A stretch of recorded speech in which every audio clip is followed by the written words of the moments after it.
my. La la la la la la la la la la la la la. Okay, I think we are live on YouTube. Something like that. Let's get it going. Let's get it going. Yeah, I think we're live. Okay, hey, what's up, you guys? It's Jonno. Welcome to the stream. Yup, we gotta do it again. We gotta do it again. You didn't think we could do it again, but we gotta do it again. Let's get it started. Pokemon Let's Go, day 40 on KABUTO. Lordy, lordy. We made it to day 40. This is crazy, you guys. I had to quit a little bit early last night, and it's possible I will have to quit early tonight too, but we're gonna try and get as many of these soft resets in as we can before maybe I have to go. I might have to do some more work tonight. We got a crazy amount of work going on at my job, so yeah, I might have to go early, but we'll see. I'm just waiting on that text from my boss that's like, it's go time. We got a whole bunch of changes which will probably happen, but we'll see. Maybe the work that I did today will actually stand and I won't have to redo it all before midnight. We'll find out. We will find out. All right, everybody, this is it, day 40. Can't even believe it. Didn't think it would go this long. Thought I could possibly pull it off last night, but we didn't. I mean, there's just gonna be like one lucky day where it just randomly happened. I mean, that's how we did it the time before, so gotta do it again. This is Shiny Kabuto number 2, you guys. Shiny Kabuto number 2. I love that you can actually see my hand. Number 2. We are on Shiny Kabuto number 2. Ugh. Oof. Where's my It's a tough one, you guys. It's a very tough one. It's very, very, very tough one. This is the hardest shiny hunt I've ever done. Hardest shiny hunt that I've ever done. Need to come up on like, I don't know, need to come up on like an extra life or something like that. I don't know. We just need to get lucky. This thing needs to come out. I'm afraid. How many more days can this go? I know that every day I do this stream, PokeGeek is just like, so glad I didn't keep doing this shiny hunt. I'm like, I've never been so proud of someone for quitting a shiny hunt than I am at PokeGeek for quitting this shiny hunt, because this is just like, I wouldn't wish this on anyone. I wouldn't wish this upon any shiny hunter. I mean, we could go to 10,000. Who knows? Nobody knows. Nobody knows. Anyway, I'm proud of you, PokeGeek. I'm proud of you. You did the right thing. All right? Honestly, though, if I didn't have to get this, I would have gave up by now. And you guys know, I'm no give-upper. Your boy Jonno is not no giver-upper. Okay? Too many double negatives in that sentence for my liking. But I am no giver-upper. I will not give up on this. I mean, it's part of my Shiny Living Dex challenge. I gotta do it. I actually gave myself the easy out on the Shiny Living Dex. Think about it. I gave myself the easy out. I got 2 Pokemon that I didn't have to get. There's 5 fossils. 5 fossils. I'm only gonna get 3, and 2 of them have to be Kabuto. There's no way around it. I figured I have to do doubles on 1 fossil at least. I'm not gonna do doubles on the Omanite because somebody gave me a 100% legitimate traded from the doctor fossil Omanite that they just happened to get after like 80 fossil trades, and they were like, hey, lucky me. And weirdly, they just gave it to me, and that was early when the game was first launched, like almost 2 years ago, like a year and a half ago. So anyway, that was a long time ago. Anyway, that one counts. I'm counting that one, and I gave myself a Pokemon Go Aerodactyl. I did give myself a Pokemon Go Aerodactyl. Saved myself 2 fossils. Still gotta get 3 fossils. We'll be alright. We'll be alright. We're gonna get it. It's going down. I'm yelling timber. Alright. Was that from like 2004 or something like that? No, that's not true. That's from like 2014 or something like that. Oh my goodness. Oh my goodness. What a time to be alive, you guys. What a time to be alive. Think about like the internet, technology, all the crazy advancements that we've seen in our lifetime. Just what a crazy time to be alive. People used to have to ride a horse and buggy to get anywhere that they wanted to go. And within 100 years, we are like, that's cool. Let's just take a jet. Is a jet cool? How about helicopter? Personal aircraft device. Now they got hovercraft. Have you guys seen the hovercraft they keep seeing in LA? Some dude has been spotted on a hovercraft flying along with planes. Some dude is going up like 20,000 feet in the air on a hovercraft, and he's like, that's cool. I'm just gonna wave at the planes that are landing. Oh my, like, no, seriously though. We have gone in, like, but we still don't have hoverboards. This is what I posted on Facebook. I actually decided to post on Facebook for like the first time ever. And my Facebook is public, but I locked it down to where all the good pictures are private and all the good albums are private. But like, I don't even know what, honestly, I made it public because I was like, I'm a public figure. And I'm like, what I need to do is make it private, actually. Like, why is that thing public? I don't know. I'm going to go lock down my Facebook tonight. Now that I think about it, I'm like, why? Anyway, I decided to post on Facebook. And I said, how can we have, like, no hoverboards? We still don't have hoverboards. How come nobody has made hoverboards? We were promised hoverboards in the 80s. Michael J. Fox. It was basically a promise. I mean, that movie was like, yo, what was it? What was the movie set in? They were like, yo, in 2014, it's going to be lit. Or I don't know, like the year that they said in the future, they're like, it's going to be crazy. You won't even recognize it anymore. I'm like, okay, let's go. Let's get on that. And actually, I know, Back to the Future 2. That's right. That's right. Azure Shade. What year did they say the future was going to be? Hold on, I'm going to Google this. What year did they say the future would be in Back to the Future? Dude, somebody has Googled this. Somebody has Googled this. That was literally, it suggested me the rest of my Google. I wish I would have had that on tape. Tape. 80s kid. On tape. 80s kid.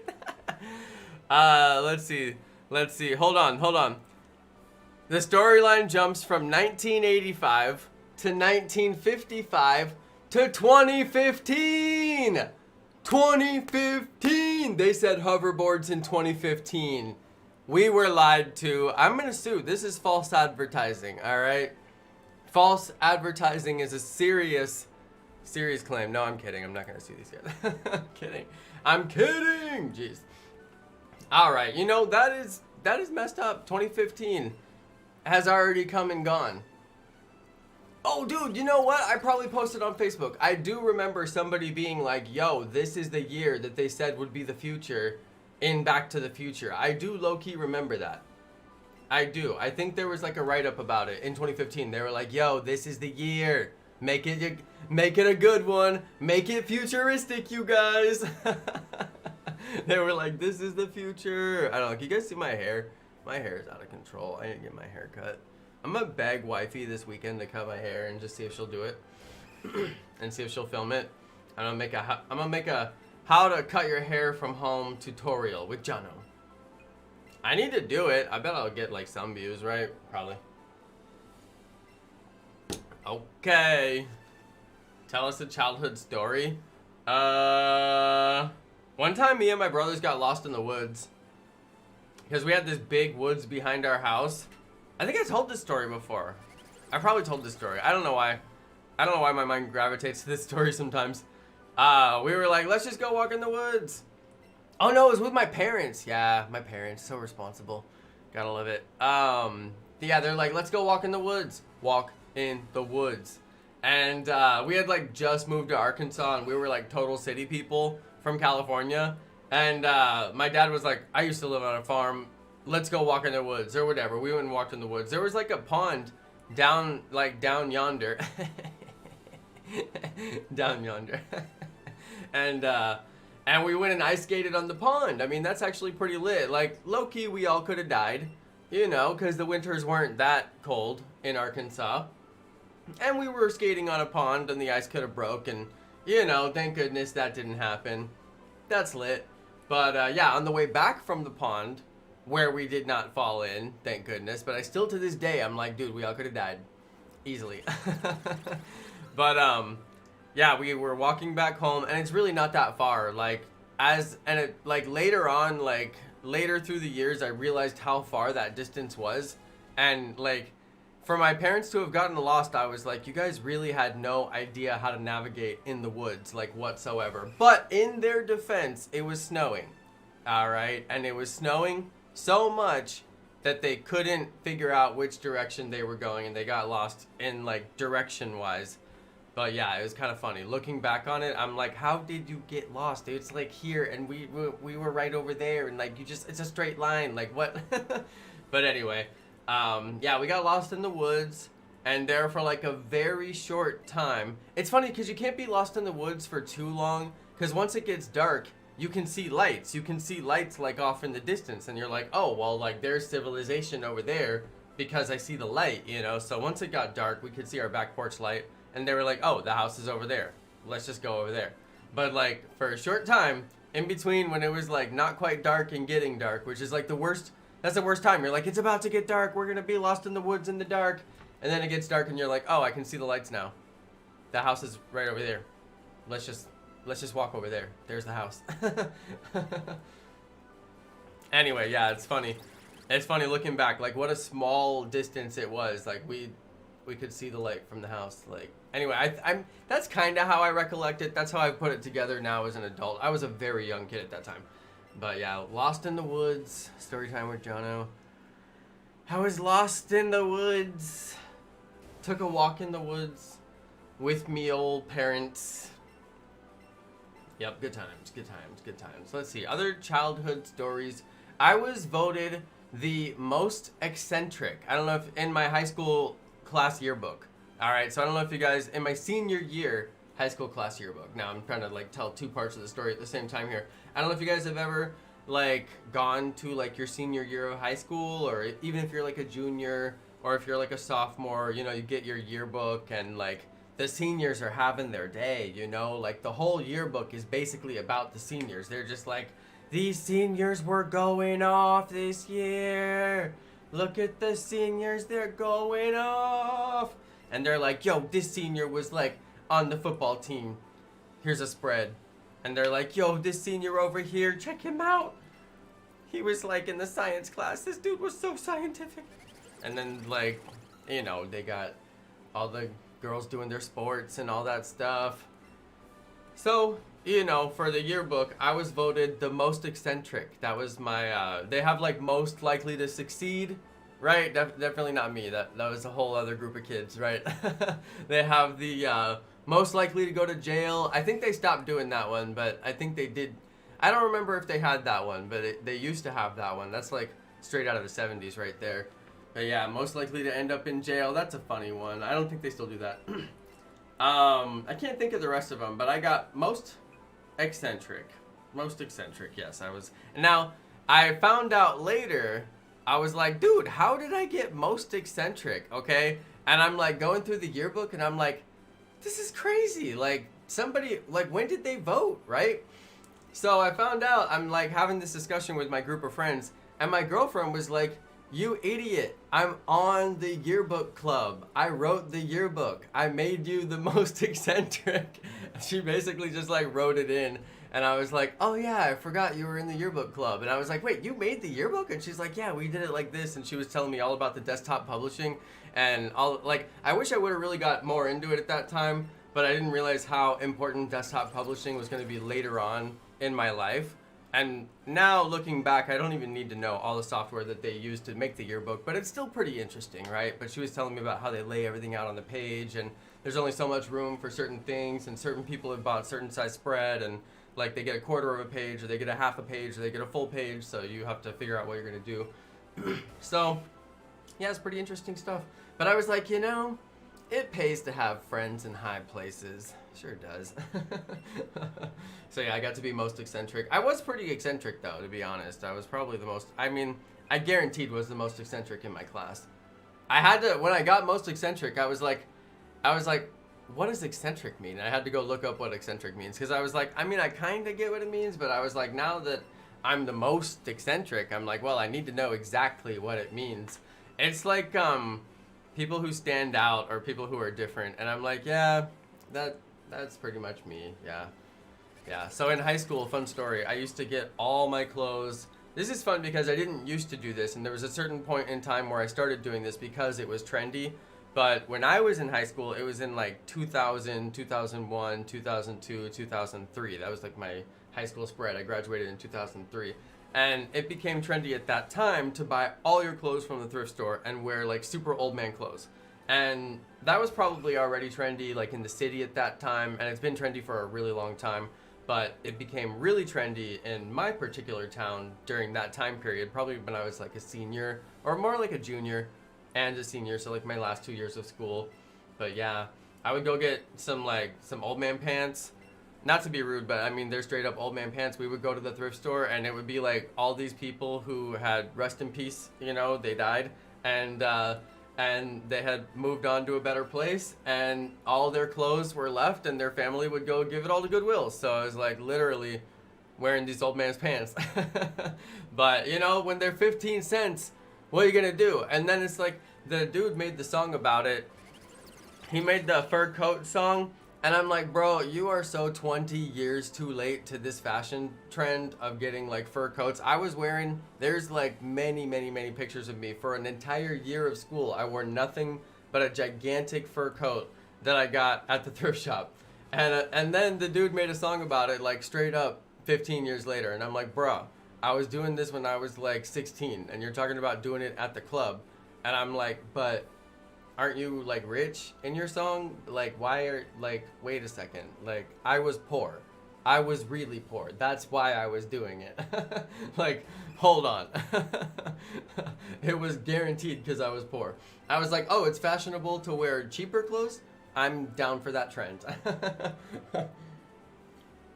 But yeah, before that, you guys would never believe this. I don't even know if I want to tell you guys this. I don't know.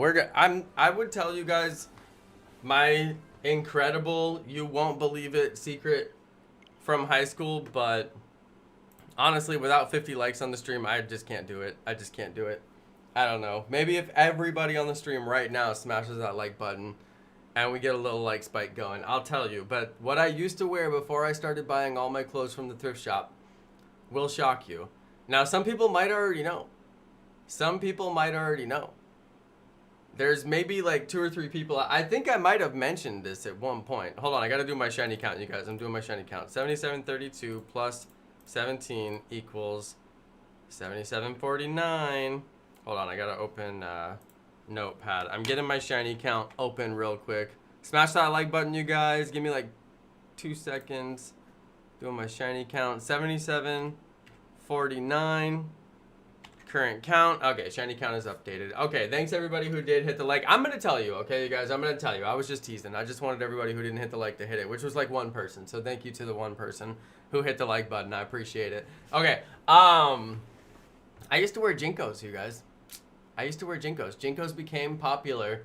Jinkos became like the popular brand like while I was in high school. So I was like in the Jinko prime. You know, I wasn't like a college kid wearing Jinkos like that. I'm like, no, how could you? But I was like the straight up, okay, I guess I could see why you would. But anyway, the point is neither here nor there.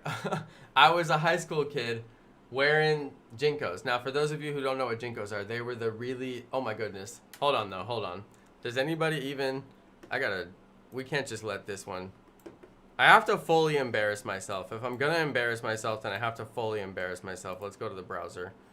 Okay, that's my stream statistics. Thanks for the 29 likes, you guys. Jinko jeans. 90s. Oh my goodness, you guys, look at this. Look at this. Look at this. Hold on. This is basically me and all my friends. This may as well just be a picture of me and all my friends. All right, this was it. Look how big these jeans are. Look how big these jeans are, you guys. Look how big. Look how big. Look, this is basically just like me and all my friends. Just like chilling. That's just a picture of me and the homies. No doubt. Like, what were we doing? Look at these guys. Look at these guys. What's up, ladies? See how big my jeans are? Look at those jeans. Look at the jeans, you guys. No. No. No. Dude, there was like so many variations. They just had to keep going. They were like, what else can we do on these gigantic jeans? Put big animals. Anyway, you guys, anyway. This was fashionable, okay? And you had to pay like $120 to get a pair of these jeans. And they were very, very fashionable for high school students. Now, here's the sweet thing. The back pockets, you guys. Look how big the back pockets were. You could fit a whole 2-liter of any soda in here. All right, you guys?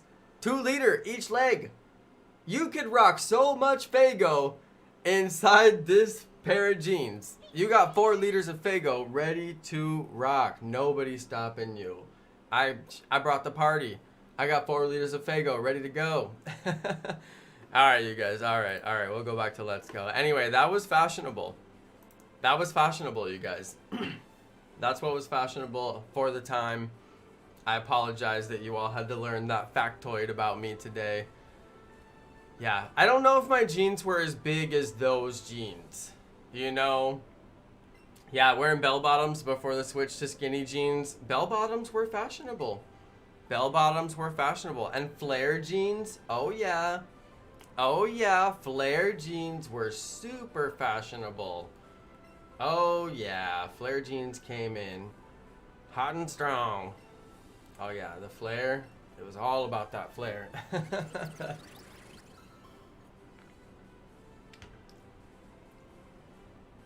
All right. Shiny Kabuto, come on, bless me with your presence today. Full odds.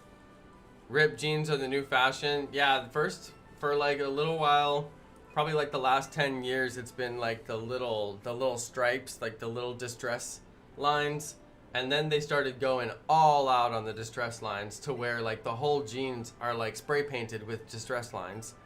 And I'm like, y'all have gone too far with these distress lines. Just a little bit of classy distress lines on like the Levi's 510s and the Levi's 514 and the Levi's 501. Like just a little bit of distress lines.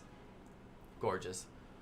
A little bit of spandex in your jeans, so they're just a little bit stretchy and they always fit perfect. Love it. I need to buy a couple of pairs actually. But yeah, those, like the little tiny bit of distress went out of style. That actually came into style back when diesel jeans were in style. I went from Jinko to thrift store to diesel jeans. Then skinny jeans came in style and diesel jeans were the in-style jean. And thank goodness I have not, even though I'm older now, and maybe I have a little bit of money that I can blow on the things that I like to blow it on. But when I was younger, I spent so much money on diesel jeans. I probably had like $800 worth of diesel jeans, like no lie. No lie. And I may have given some pairs to my girlfriend for her birthday as well, just because she looked good in them. I used to spend a lot of money on eBay. Before there was Amazon, there was eBay. And if you wanted cool stuff, you got on eBay.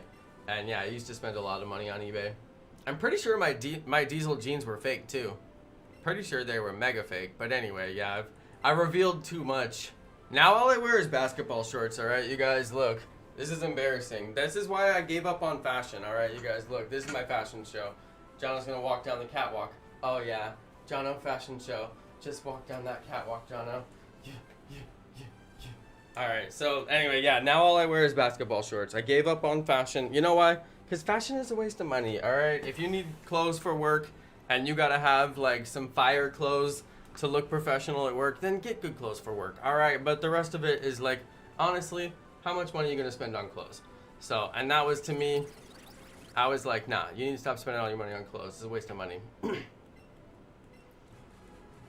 So yeah, now I just buy athletic shoes.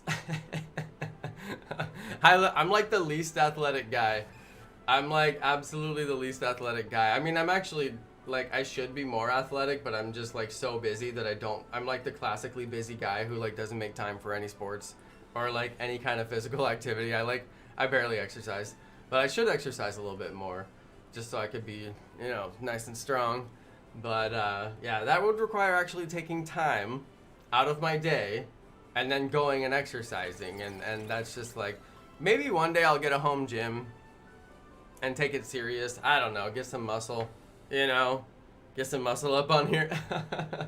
We'll see, maybe one day. I was thinking about getting a home gym. It'd be sweet. I was looking into the different ones that they have, but I'm like, eh. Although Bowflex is sweet. My uncle had a Bowflex in his house that he got through his physical therapy or something like that. I'm like, dude, get a free Bowflex from physical therapy. Let me sign up for that deal. But, yeah, I worked out on the Bowflex like every day. I was never more, dude, I was like Chuck Norris. I was straight up like Chuck Norris. I was never more ripped in my entire life.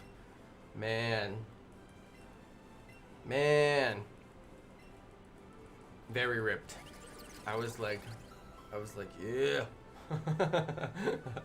Exercise, what is that? I know, seriously though. Seriously. You know, I try to be heart healthy, make heart healthy decisions, get my daily walk in, do all that stuff. Want to live a long life. But yeah, working out, like serious workout. Plus, the other thing about working out, you guys, people don't ever think about this, but if you work out, it makes you hungry. You got to replace those calories. You got to eat. You got to eat to work out. If you work out, it necessitates picking up the fork and shoveling food into your mouth. All right. Now, a lot of people think you have to eat meat in order to work out. That's not necessarily true. And they're like, well, how do you get gains if you don't eat that protein? And I'm like, okay. I see your logic. You want to have big muscles, so you got to eat big muscles. Okay, then riddle me this. The cow. What is that, like a 2-ton animal? The cow. Something like 1 ton, 2 tons. I mean solid muscle. The cow is so much muscle that we eat the cow. I mean, some people do. Your boy right here. I ate a little cow. All right, but like, how does the cow become such the biggest like muscle, like more muscle than any human could ever attain when it only eats grass? Oh, how does the cow get big muscles when it only eats grass? Yo, your logic doesn't add up. Your logic doesn't add up. No, I saw that on a Netflix documentary about vegetarians or something like that, and I was like, you know what? That makes a lot of sense, though. I was like, wait a second. Okay, the other example they gave was the gorilla. The gorilla eats, like, no meat. Yeah, there you go. Silverback gorilla. I think me and Azur watched the same documentary. Silverback gorilla, vegetarian. I thought that some of the gorillas ate like some meat, but that's not the gorillas. That's the that's like some of the like the chimpanzees and some of the other ones. They'll eat a little bit of raw meat. They'll like kill small stuff and eat it. But the silverback, they're veggie, man, and they got the biggest muscles of them all. So how do they get such big muscles when they're only eating vegetarian food? I don't know. So there's more to it than that. Anyway. The story goes deeper than that, right? I know, big brain. I was like, whoa. Slow down. Yeah, the gorillas don't eat the meat. The some of the other ape species do, but the gorilla is a great ape, right? Like they're off in their own category, something like that. I forget it. Like all the different classifications, but yeah. Gorillas are big boys. Oh my goodness. Dude, I would actually like probably the number one thing that I'd like to do in my lifetime that I probably need to like set some money aside and actually go do it is go and just like see gorillas, like see real gorillas and be like, what's up? Like, bro, they're so big. They're just like, I don't know, like there's just certain animals on the planet that's like, okay, I would like to go see that. And I've seen gorillas in like zoos, right? I've seen gorillas at the Chicago Zoo. I believe they have gorillas. Was I at the... I forget which other zoos I've seen gorillas. I might have seen... Was it in Kentucky? I'm like, where did I go to the zoo? I think it was at Chicago Zoo. Was it? I'm not sure. I was at a really good zoo. But anyway. I mean, it's just not quite the same. I'd like to go out in the jungle and, like, be in their space and see them. You know? That's exhilarating. That'd be cool. Let's see, Knoxville Zoo has them. That's pretty cool. Christian, nice. Have you gone? That's so cool. I could never be vegetarian. Yeah, it's tough. It's tough. They do have way better options now than they used to. Like Beyond Meat. Oh my goodness, Beyond Meat is like, I mean, you won't even know that it's not meat, and it has protein and all that stuff. But yeah, vegetarian's pretty hard. Like what I've tried to do is just eat less meat and eat meat that's sustainably grown and that's grown in a way that is like just not so torturous to the animal, you know? And that's possible. In California, that's possible. We have a lot of options. You drive through here, you see farms, and the cows are just out there living their cow life in like the most beautiful pasture. I'm like, dude, I'd love to live in that pasture and be that cow. Like that cow's got like the greatest life of all. So I'm like, sure, I don't like, if that cow makes it to the end of its life and makes it onto my plate, I'm fine with that. But like you can drive further south from here and you can see other cow farms in a city called Los Baños, which literally translates to the bathrooms. And if you go to Los Baños, you'll know why it's called the bathrooms. It smells like cow poop in the whole town. But when you drive through the town, it's nothing but a spot on the freeway.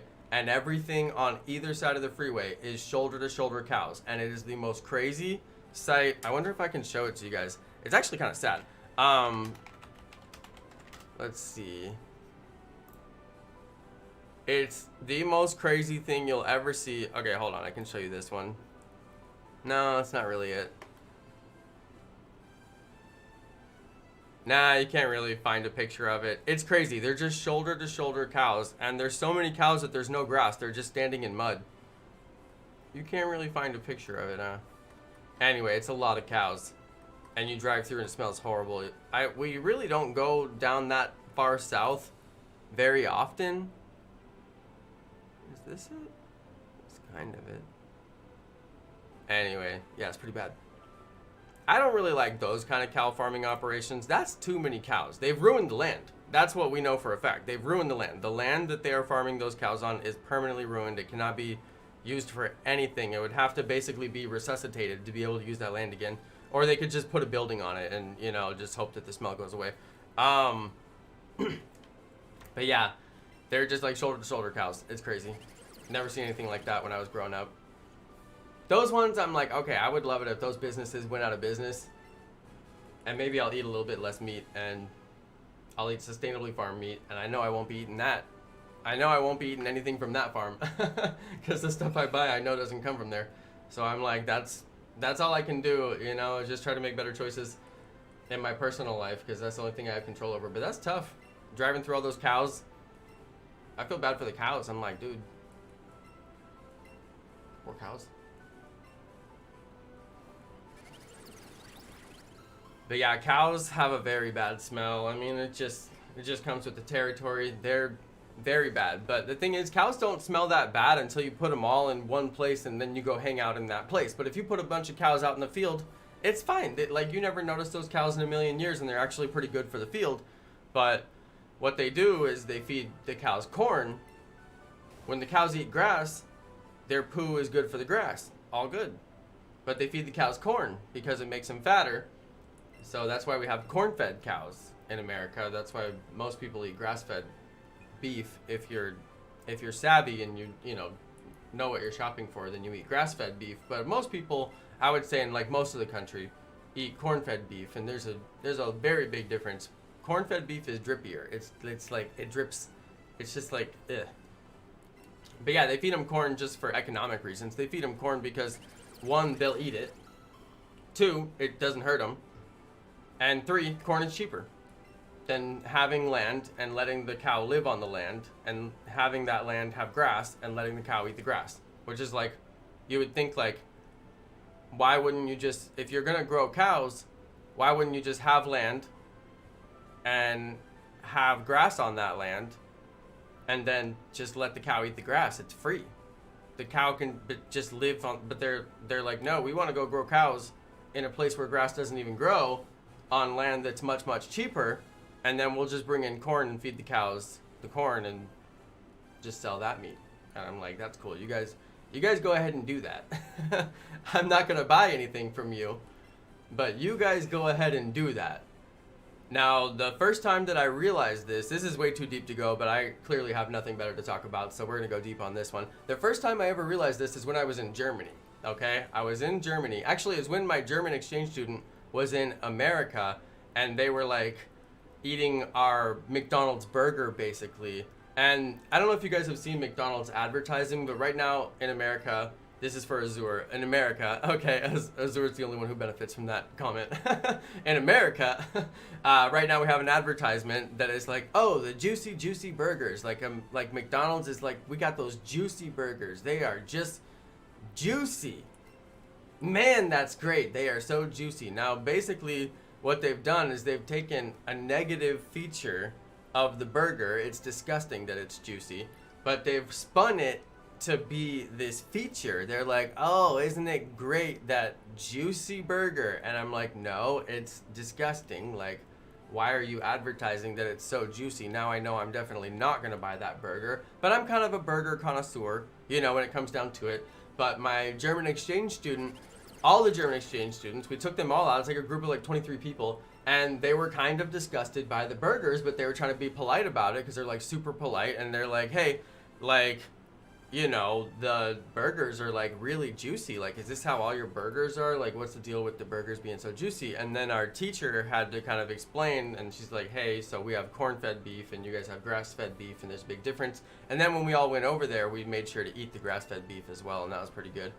So, yup.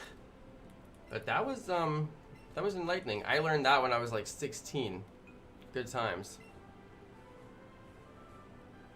Good times. But yes, food. Food. Food. Yeah, juicy but not too juicy. The juicy in their commercial is like, whoa, that's gross.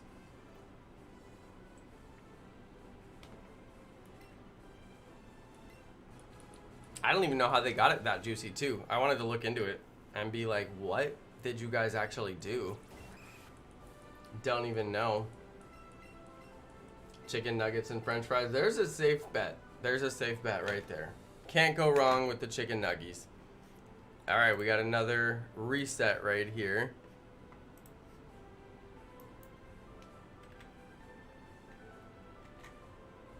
Yes, Jonno the burger connoisseur.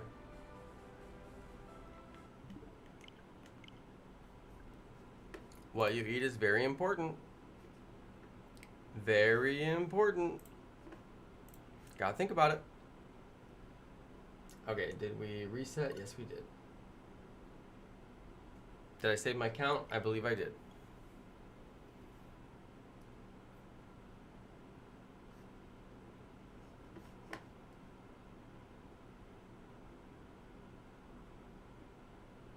Okay, we're good. The count is all good. Let's get it.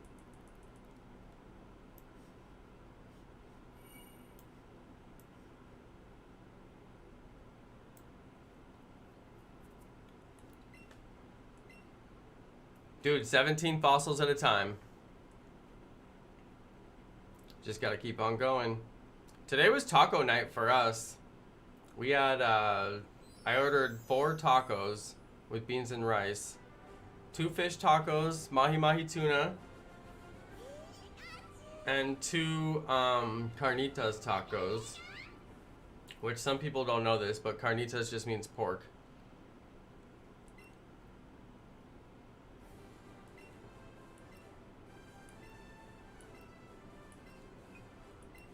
Alright, another fossil. Come on, dude. If the pizza is not from Five Nights at Freddy's, I will not eat it. There you go. There you go, Crash All. There you go. Alright. No, I agree. I agree. They just have the right cheese, you know? It's like they got the good cheese. And something about their sauce. It's like they got a secret ingredient.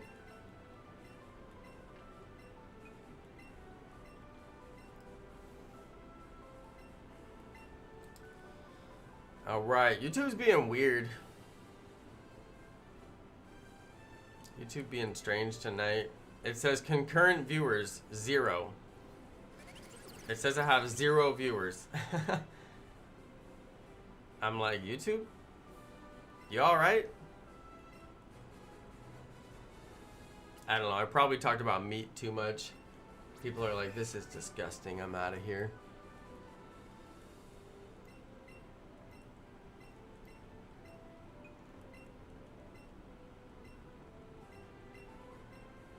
Egypt had the best falafel.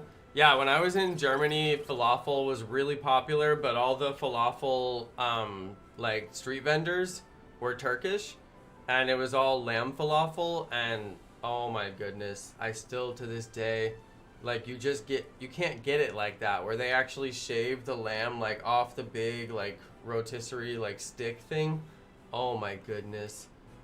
And then they have like some kind of yogurt, like ranch sauce or something. Like obviously that's not what it is because it's very American, but it was like some kind of, I don't know. It was amazing, dude. It was amazing. But yeah, when I was in Germany, that was like pretty much what we lived on. That and soft serve ice cream was really popular, and we had a lot of gelato. That's when I discovered gelato, and I was like, oh my goodness. You could get like basically a scoop of gelato, up to 3 scoops on a cone.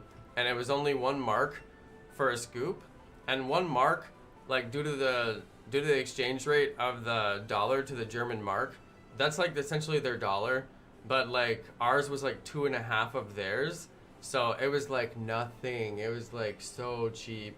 So yeah, I went with very little spending money, but due to the extremely favorable exchange rate, I was able to like clean up.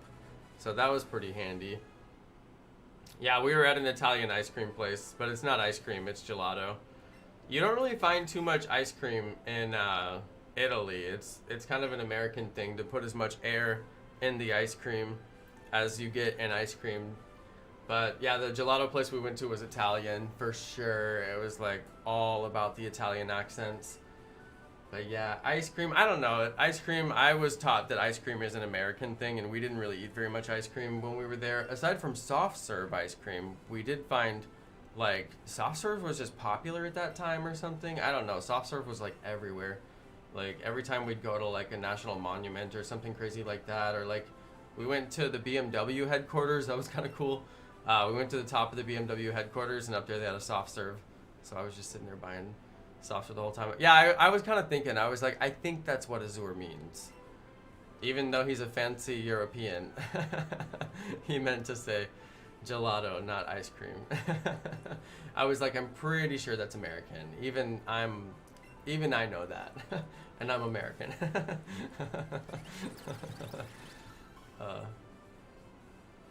Yeah, honestly, wifey's family's in Spain, and I would really love to go spend some more time just in Europe because the culture's so nice.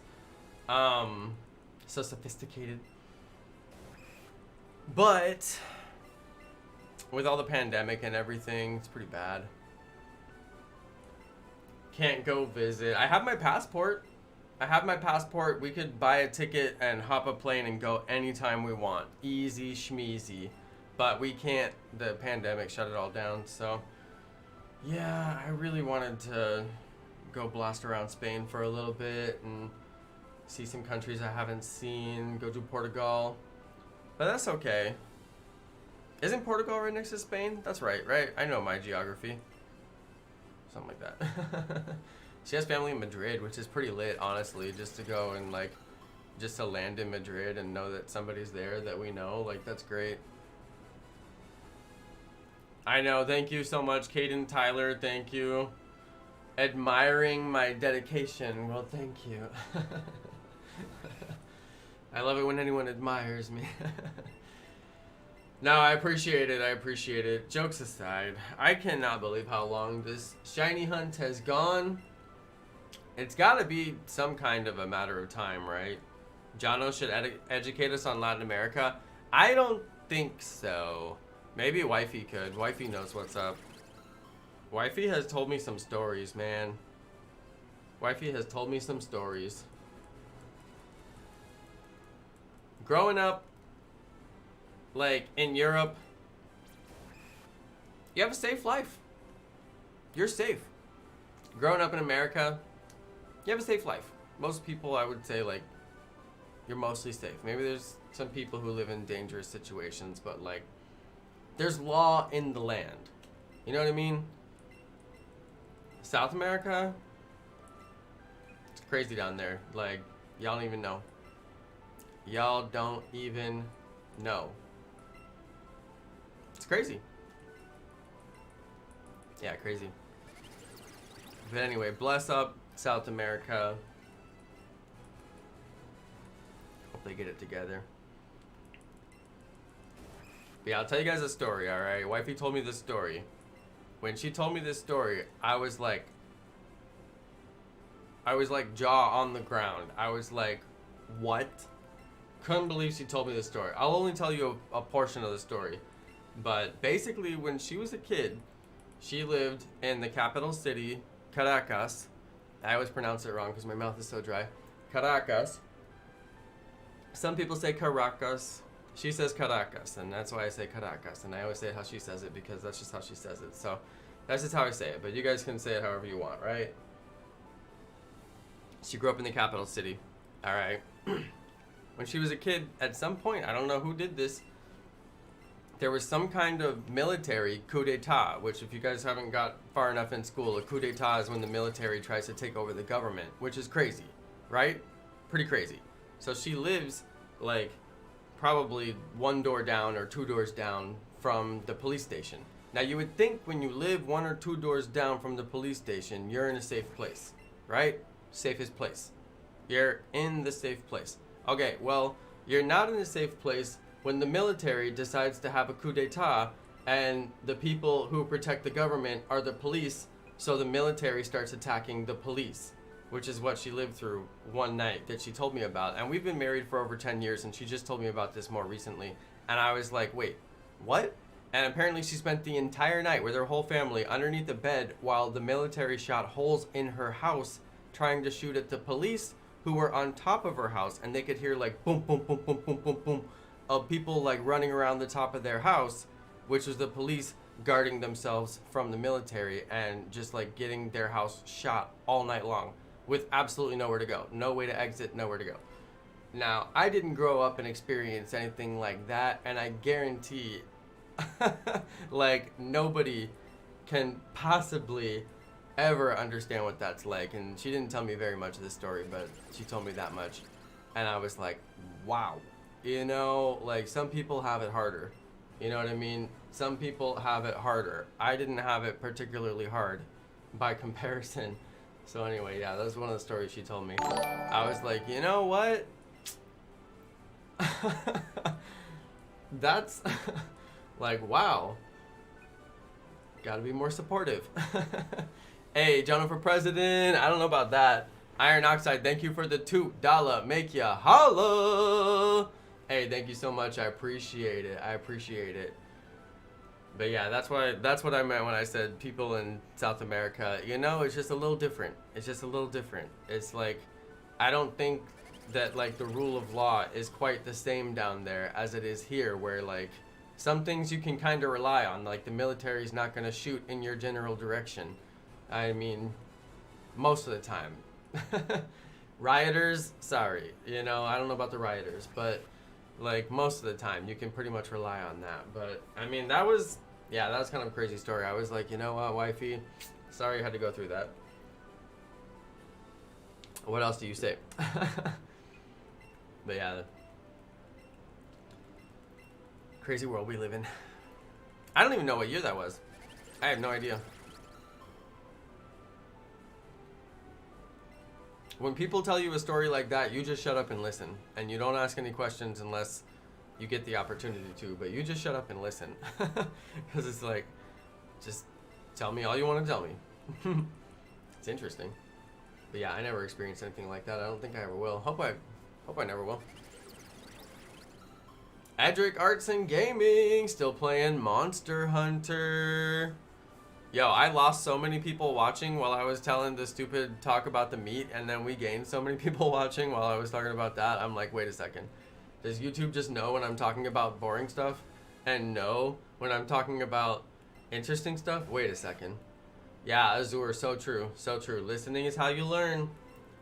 Listening is how you learn. I still to this day, still to this very day, I still think about things that I listened to many, many years ago that affected me, and I think about them, and I'm just like, man, if I wouldn't have been listening, what if I just wasn't listening? What if that person was talking to me and taking the time to tell me something valuable, but I was just like dead to the world and like not even listening and just like, whatever, you're talking and taking the time out of your day to tell me something, but I'm just like, don't even care, right? There's probably times I've been like that in my life, but there was times when I listened.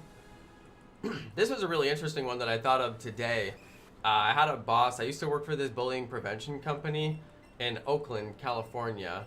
Really amazing company. Taught me like so many amazing things. I actually credit them with fixing my marriage, although they didn't do anything in particular, but just the lessons that I learned there, I applied to my marriage, and it really helped me get to the place I needed to be the person that I needed to be. But it was a lot of personal work, and there was a lot of tools that they taught me from the anti-bullying perspective. And it's tools for kids, right? It's emotional tools for kids, but it all works for adults too. Anyway, I've been married for 11 years, you guys. Me and wifey, 11 years. Long time. It takes a lot of work, but it took a lot of personal work. I didn't tell her she needed to do a lot of work. Okay, sometimes I did, but most of the time I was just telling myself I needed to do a lot of work. But I was lucky to work at that company and get a lot of the tools that I really needed at that time. So that was good. Always credit them for that. But one of the things my boss said to me, which was really like at the time, I didn't get it, and I thought about it, and I thought about it, and I thought about it, and I thought about it, and I've still thought about it for many years. And I think at that time in my life I had a bad attitude. And I think it's because I didn't really want to do anything, but I had to do a lot of things, because if you want to survive in the city, you have a lot of work to do. And there's just things that I had to do that I don't think I wanted to do. But I even forget the exact words that she said, but it was something to the effect of like, it was like you don't want to have a job, essentially. And it was like a deep thing, like you don't want to do these things. I don't know, I forget how she phrased it. It was really powerful the way she phrased it. She had a way of phrasing things. But I was like, like that's deep. And it's true, and there's a lot of truth in it. And I was like, dang, I really don't, And then it was like, anyway, there was a lot of like gearing my mind up for wanting what I was going to do in life and doing what I wanted to do in life, but also wanting what I was going to do in life. And yeah, that was one of those like moments that I still think about to this day, that I'm like, I wish I could think of exactly what she said, because now that I try to say it out loud, it sounds so stupid, and it's not, like, doesn't even make sense. But I was like, she said it to me early in the morning, and I know myself early in the morning, I'm like totally worthless, and I'm not even like very friendly. And like, I kind of just do my own thing in the morning. Like in the morning, I work on emails, and I'll work on things that I need to write that are creative, and I'll just kind of do like my alone time basically, and then I do more collaborative work in the afternoon, and I schedule my meetings for the afternoon and things like that. So I kind of know myself. But at that time I was a lot younger, and I was working as office assistant basically, which is kind of like an entry-level job, and although it pays really well. But yeah, I was probably early in the morning, and I probably had a bad attitude. And I'm pretty friendly, but I mean, even I can't fake it some days. But yeah, she said something like that to me. I really wish I could remember what it was.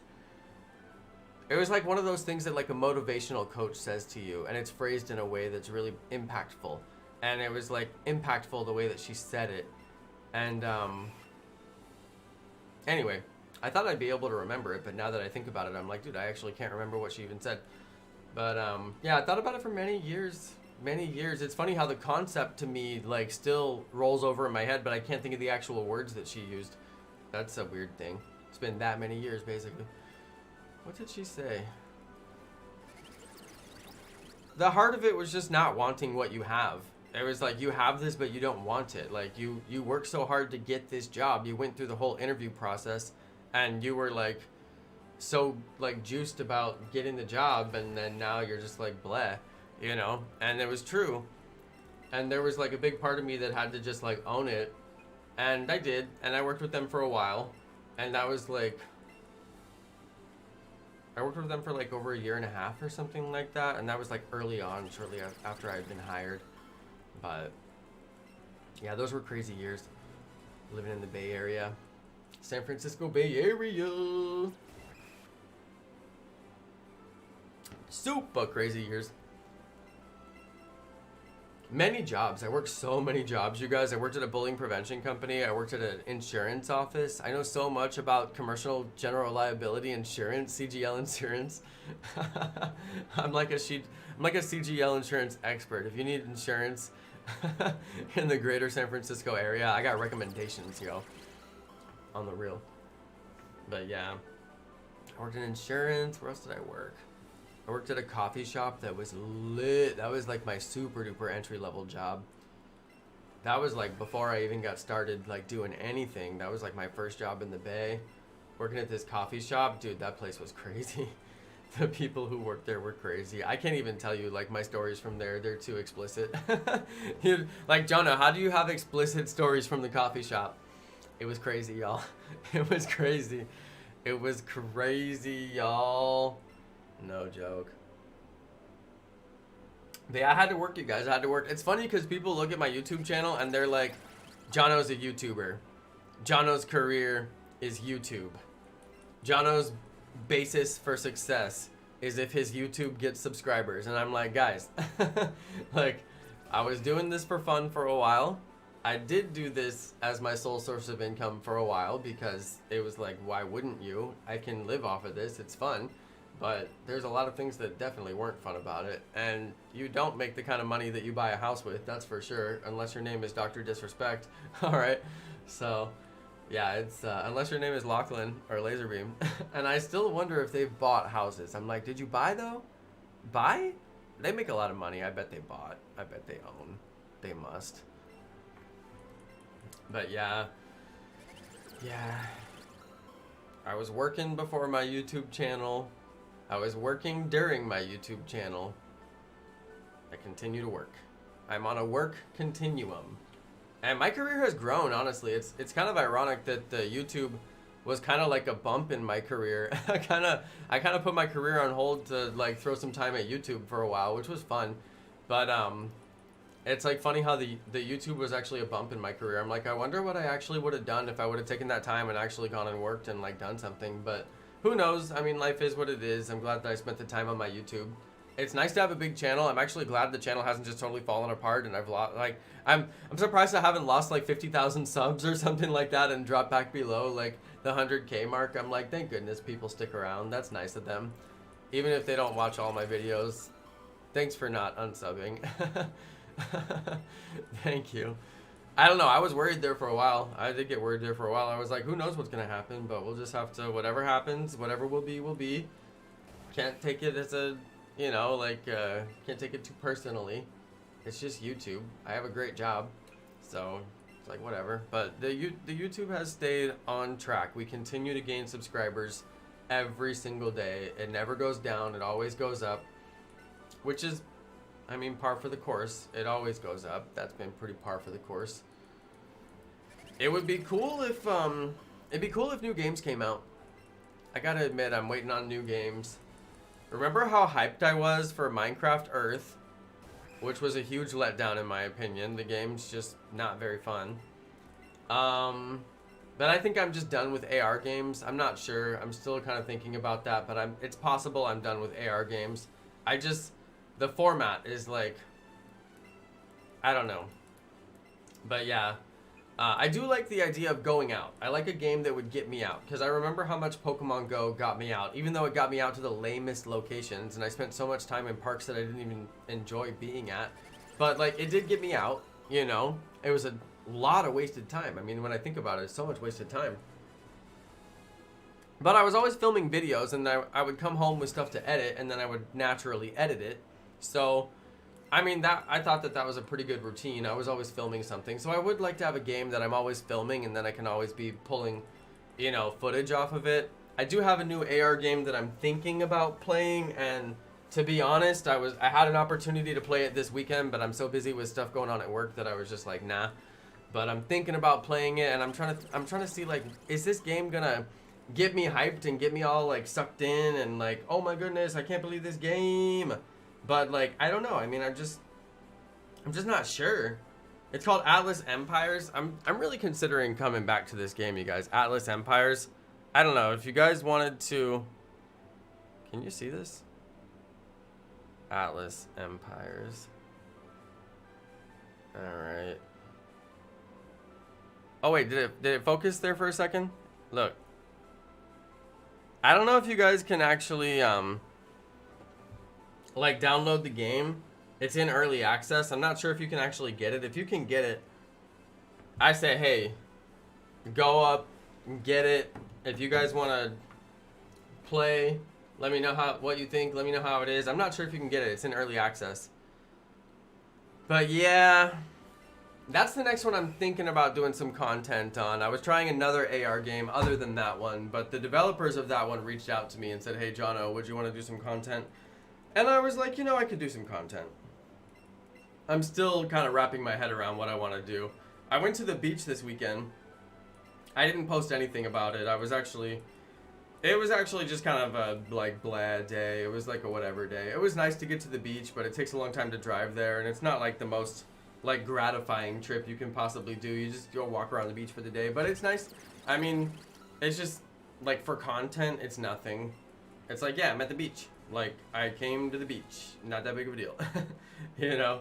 So, like, I've been posting it on my story on Instagram and on my YouTube story, and then this time I tried to take a couple of stories, and they just looked so bad, and there was, like, nothing, and, like, the light was kind of, like, I don't know, there's a certain time that we arrive there during the day, and the light is just at a certain angle where it's just so harsh that you can't capture anything, and you can't even see what you capture anyway, so it's like, whatever. So I was just like, whatever. I didn't film like anything. I didn't do a single story. I was literally just like, whatever. Don't care. Not posting a story today. Even though I'm at the beach and it's picturesque and it might cheer up a couple of people and make them have a better day. I was like, I want to make a story that would cheer somebody up and be like, oh, I got to see the beach today. At least like, that's cool. I saw Jonno go to the beach. Right? You know, sometimes you watch your story, you see something that takes you out of the moment just for a second, and that's nice. But, like, I couldn't even capture anything that good. I was trying to get something that's even decent so I could just be like, hey, here's a beach moment for you. Here's your zen moment for the day. But nope, couldn't even get that. It was garbo. I tried to take a couple of videos and then I was just, like, shaming myself for even, like, being on my phone at the beach when it was so gorgeous out. So I was like, whatever, I'm just going to put my phone away and stop thinking about it. And then I even tried to take a couple of stories. Like, I put my phone away and then tried a couple of times because I was like, surely this will be a good shot right here. And then I take the shot and it's like, nope, garbo. Absolute garbo. So I was like, you know what? Just put the phone away. I'm going to enjoy my beach. Got a day at the beach. That's what I came here to do. I won't have a story today. You know, it's not the end of the world. It was okay. I mean, there's a time when I would have been like, I have to get the most perfect story for my Instagram. And, you know, now it's just not that time of my life anymore. I'm not about that life anymore. You waste more time trying to get a perfect photo and staring at your phone than just like enjoying the view that is supposedly supposed to be so good that you're sharing it with everybody else. But it's like, how much are you sharing and you're just like missing it? So I'm like, nah, I ain't about that life. I'm just gonna experience it. It can live right up here in my memory, which I know that it won't, but that's where I'm gonna leave it. You know what I mean? That's where I'm gonna leave it. It can have a perfectly crystal clear 1 million pixel HD memory right here in my brain. Way better than any photo I can ever take. So that's what I tell myself. But yep, day at the beach, that's what I did Sunday. Sunday. Played around at the beach on Sunday. I almost brought my camera equipment. I point behind me to the green screen where my camera equipment is sitting on the shelf. I almost brought my camera equipment. I was like, what if you just play? You know, like, what if you just bring your camera equipment and play? And then I was like, dude, you know if you bring the camera equipment, you're going to be thinking about it the whole time, and you're going to be like, I got to get this piece of footage, and I got to get that piece of footage. And then, you know, I like to hang out and spend the time with wifey, because we don't get that much time together. And, which is funny, because we spend all our time together, but I'm working a lot of it, so, you know. But yes, I was like, nah, I'll just You know, I'll just not bring my camera equipment and not film anything. And I enjoyed my day. It was fine. There was a part of me that didn't enjoy the day, but I think I'm under a lot of stress right now, so it's just starting to show itself a little bit. But you know what? That's why you take a day and go to the beach. So that's what I did. I know, no shiny. We're on 7,800. We got a nice clean number on that one. How do you farm fossils? Shout out to Cat's Rules. In order to farm fossils, you're gonna have to go once a day to Cerulean Cave. Go to the very top floor that has all the ladders and all the shiny sparkly areas on the ground. And then you check the shiny sparkly area that's on the ground in front of the gigantic crystal in the center of the room. Alright, big old gigantic crystal right in the center of the room. Top floor. It's got all the ladders. It's got like a dozen ladders in there. Okay, maybe it's like 6 ladders. Got all the shiny sparkly things on the floor. Now, you can go in there once a day, and I would recommend to save your game. Check that thing in the middle, and if it gives you the fossil that you want, then save it.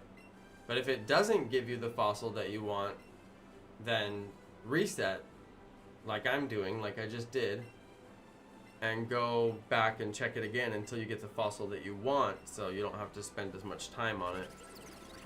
And yeah, supposedly there's 2 locations where you can get the fossils.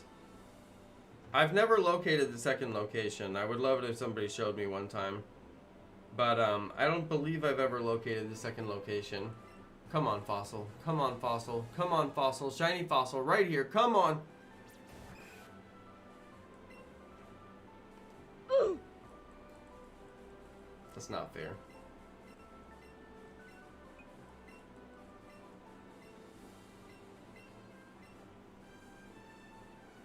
The place that gives the max revive in the cave has a chance to spawn more fossils.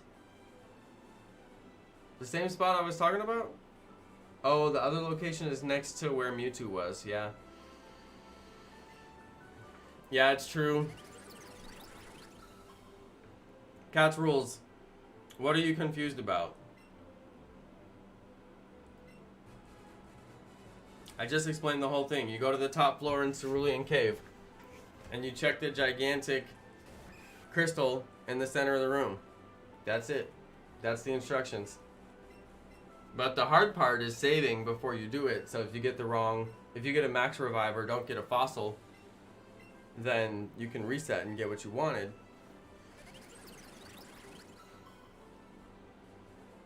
Alright, you guys, I finally did it. I finally bought myself a Ring doorbell. Don't ask me why. Today, I just needed some retail therapy. Maybe I was a little stressed. Maybe I was just thinking, hey, I want to get a Ring doorbell. I don't know. There was just something about it. I was like, today's the day. I'm ordering the Ring doorbell. And you know I got the good one, okay? I got the Super Pro one. I didn't get the Elite one because you have to have it professionally installed and you have to have it wired by Ethernet to power it. And I didn't want to do power by Ethernet because it seemed like it was too complicated to get my Ethernet to go that far.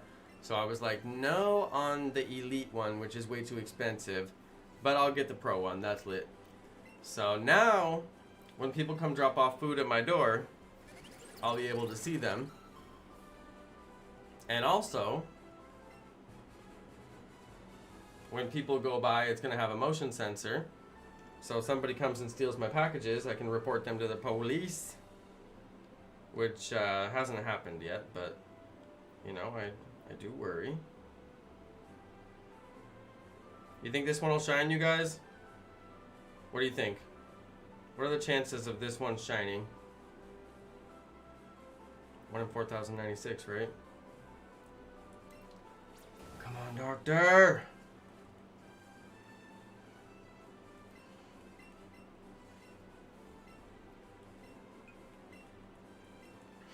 I've been having such bad allergies this season, you guys. I keep on sneezing. I'm probably gonna sneeze during this stream.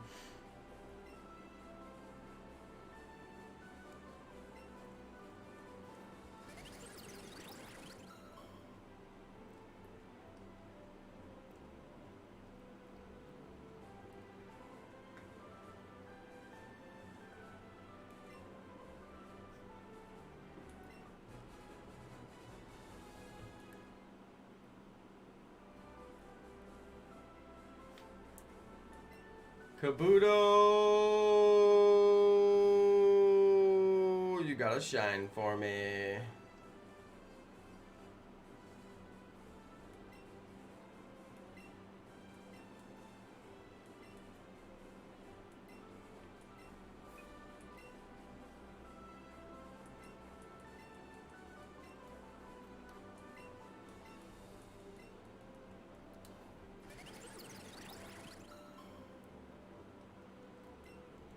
Come on, shiny.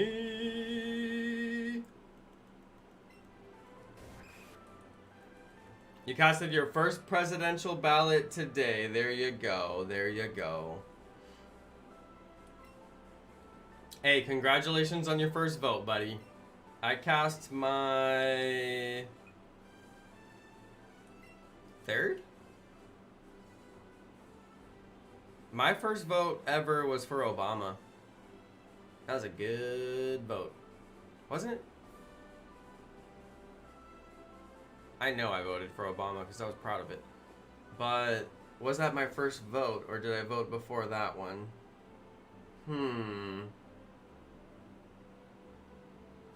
Yeah, I don't know. How do they respawn? It's basically once a day. They actually respawn more than that, but I've had to spend hours down there to get respawns on them. And I don't really know how they respawn. It's some kind of random... I don't know. But, yeah, it's a whole thing.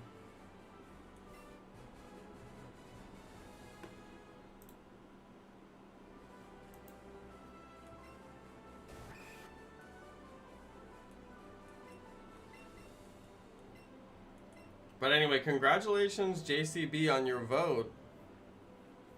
Second presidential election for you. There you go, Shiny Rattata. Dorian, you haven't voted? That's up to you. That's your choice. I just figure if you don't vote, you don't get to complain for 4 years.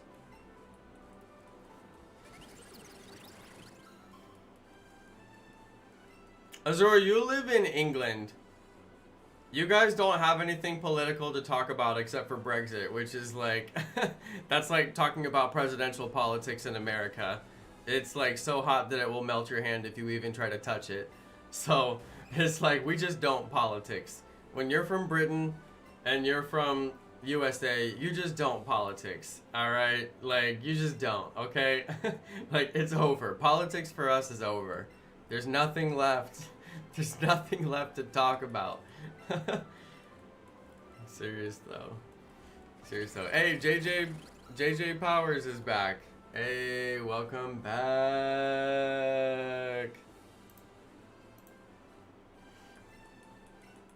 Welcome back. Hey, he saw my comment on the mask off video, I'm pretty sure. I'm like, that's lit.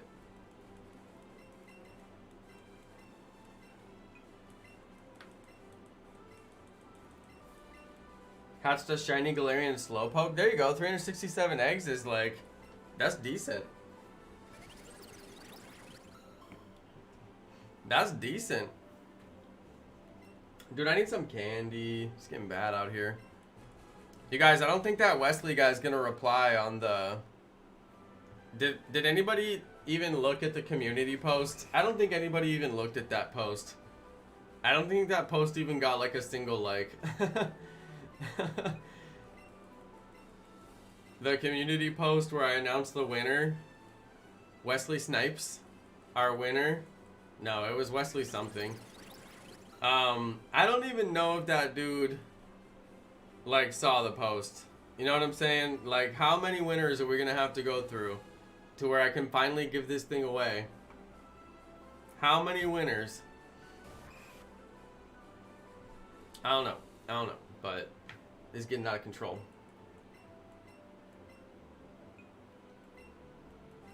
I know, reroll hype. We'll have to think about it later on in the week. Maybe on like Thursday or Friday we can think about it. Because 4 days is enough time, okay? That's why I did it on Monday, so I'd have time to re-roll it by the end of the week if they don't, you know, show up or whatever. And I feel bad, but I'm like, hey, look, 4 days is a lot of time, you know? they clear, like after 4 days, they're never gonna see it. Never. YouTube isn't gonna show it to them. They're clearly not gonna come check.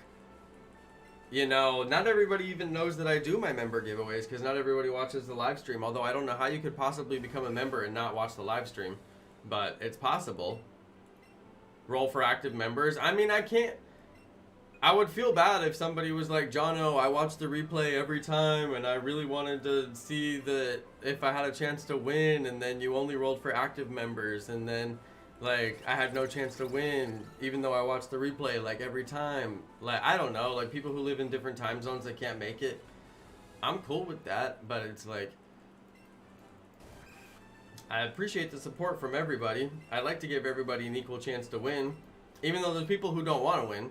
Like, NATO Mom has explicitly said, don't let me win. Like, just keep me out of it. I'm like, that's cool. I appreciate it, NATO Mom. Sing like Michael Jackson? Oh, no. Sing like Michael Jackson. What's a good Michael Jackson song, though? I don't know if I can ever sing Michael Jackson.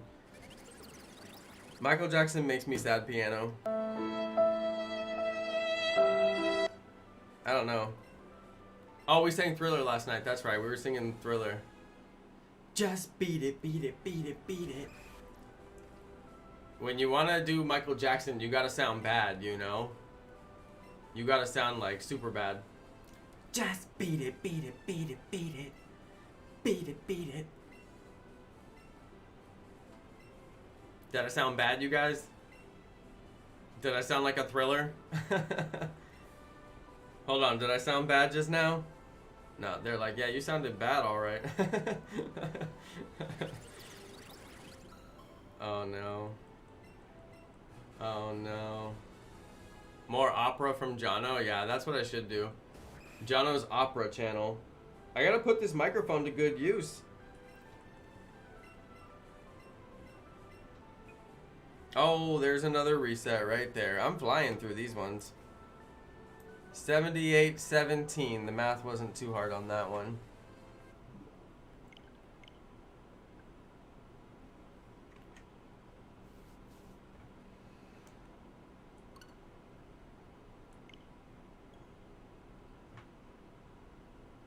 Opera like a soap opera? Wifey tells me I'm like a soap opera sometimes. She says I'm too dramatic. I probably am. It's probably true. Oh, dude, Jacob Beerley's doing, what is that, The Who? Pinball Wizard opera? Hear me, see me, touch me, feel me. Oh yeah, that's The Who. Tommy, can you hear me? Tommy, can you hear me? He goes way higher than that. I can't. Hear me. Yeah, I can't.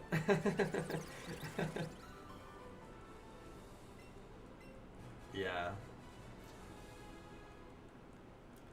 Tommy, I mean, that's a classic. Nobody knows that. That's boomer territory, like literally. You can okay boomer me on that one. I mean, I may as well be as old as Beach Boys at that point. They probably had billboards on the same week. Yep. I grew up on a steady stream of classic rock, you guys. Steady stream. So I know every single word to Tommy by The Who. I can sing the entire thing front to back. If you play it, I will sing it. That is a masterpiece. He's a pinball wizard, there has to be a twist. The pinball wizard's got such a supple wrist.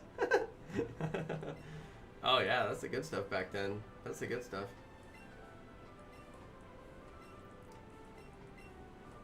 Go get your parents, okay? Go get your parents and rewind the stream, okay? They'll get it.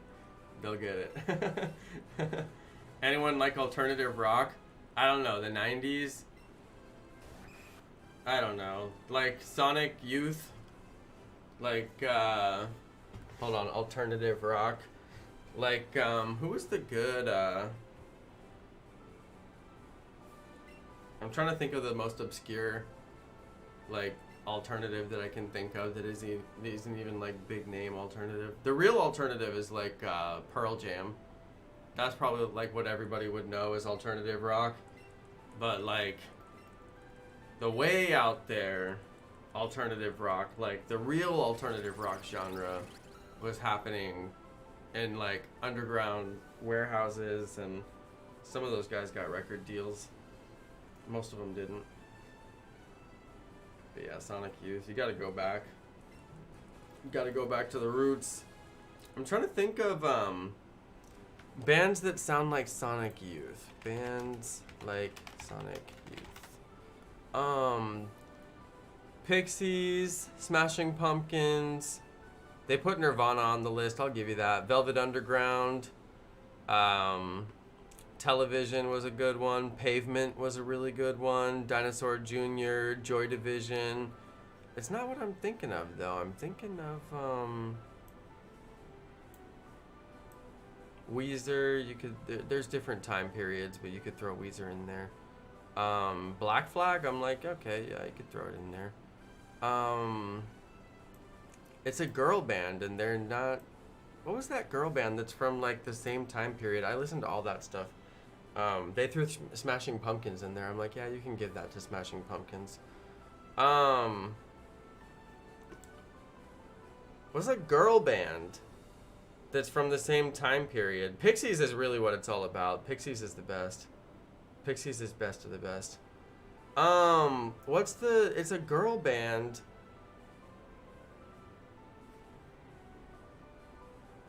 Oh man, they listed like every guy band you could possibly think of. Girl bands like Sonic Youth. Girl bands like Sonic Youth. Oh, Minutemen. That was a really good one. That's obviously not a girl band. I didn't get anything for this search. What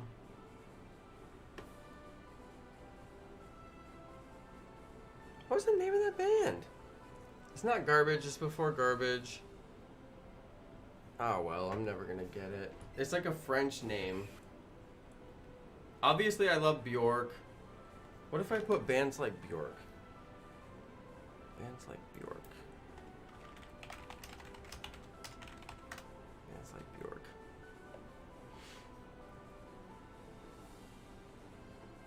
Tom York came up. That's funny. Tori Amos, of course. Portishead, of course. See, we're on the right track. Portishead is close. I'm gonna do bands like Portishead.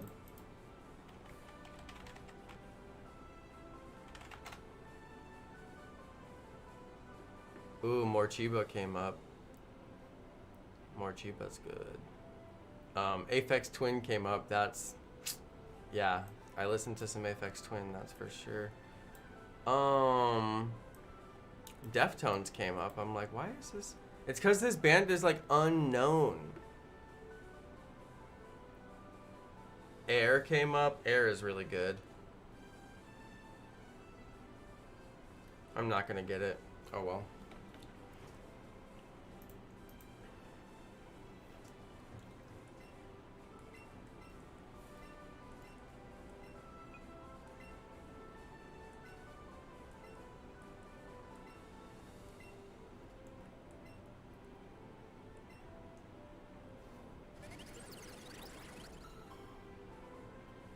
This dude used to listen to their album like every night while we would close the coffee shop.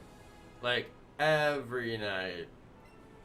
The homie would listen to this one album like every single night, and it's this girl who sings, and she had like this really like captivating voice, and it's like from the 80s. It's like really good, like kind of undiscovered rock that never ever really got like known. But I cannot think of what it is. Oh well.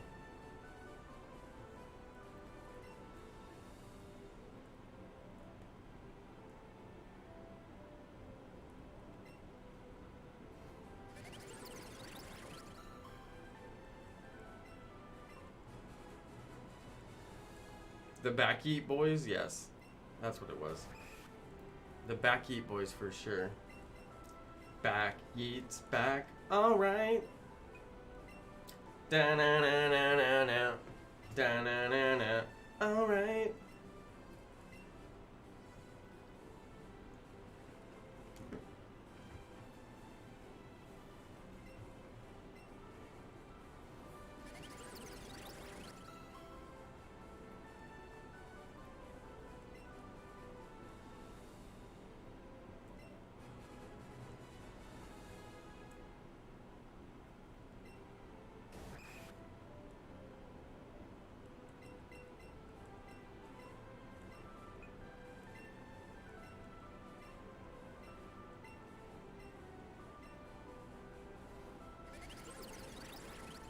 If I can remember the lyrics, I can type in the song. No, I can't. I'm trying to think of like the name of the album because I actually like knew that band down to like the names of their albums, but it was one of those obscure ones I didn't listen to that much. But then this one dude, like we listened to it like every night, and it was like this guy was pretty cool, and he was from New York, like New York City, and which like if you don't know, like when you meet people who are like from New York City, like they were born and raised in New York City, they're just like far and ahead, like way cooler than most of the people that you meet. And a lot of the stuff that they know is just like way more just intriguing and obscure than most of the people you meet.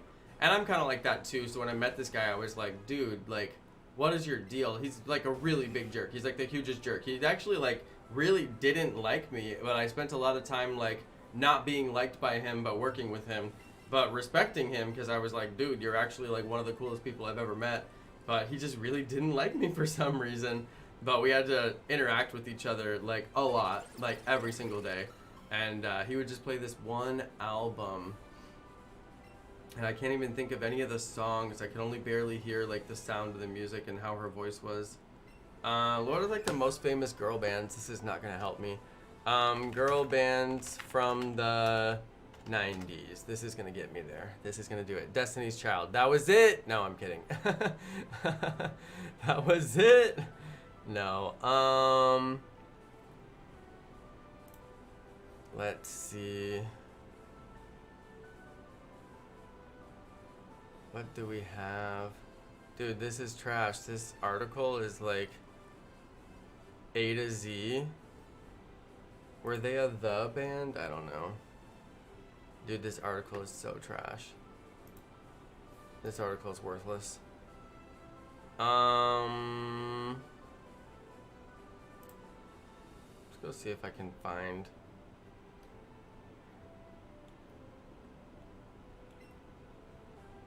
Dude, they're all like the worst 90s music that nobody wants to find.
Will we find it? When I finally find it, it's gonna be so unremarkable.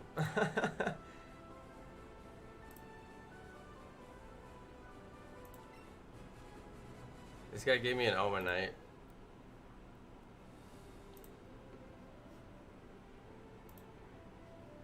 I'm never gonna find it.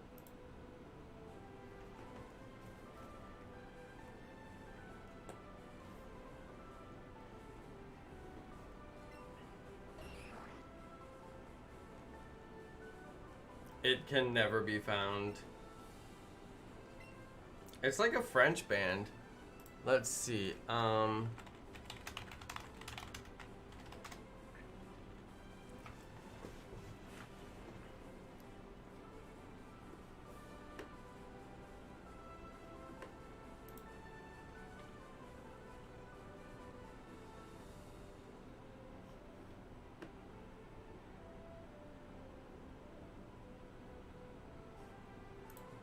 Nope.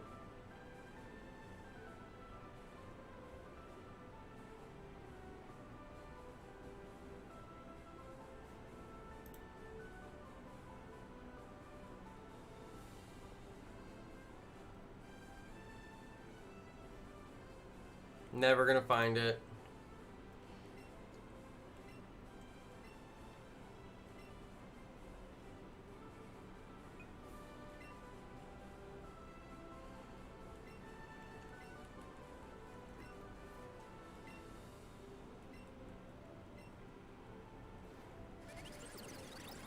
Yeah, if I got the shiny, we would actually be like dancing on the floor right now.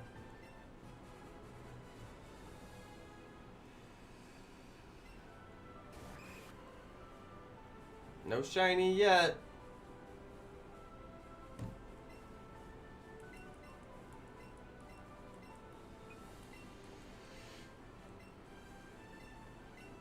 Were they a rock group? Yeah, like a indie. Like before there was like really indie rock, like Sonic Youth and like undiscovered bands from the 90s. Let's see.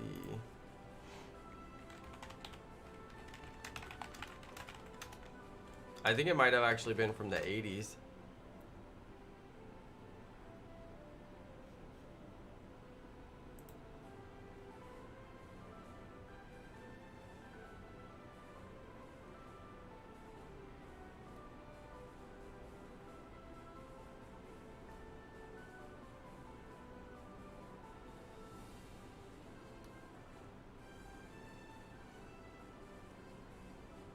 There's like so many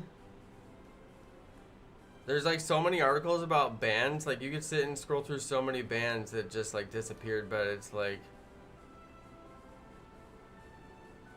they made like a couple of these iconic albums that actually a lot of people heard, but they're just like so obscure.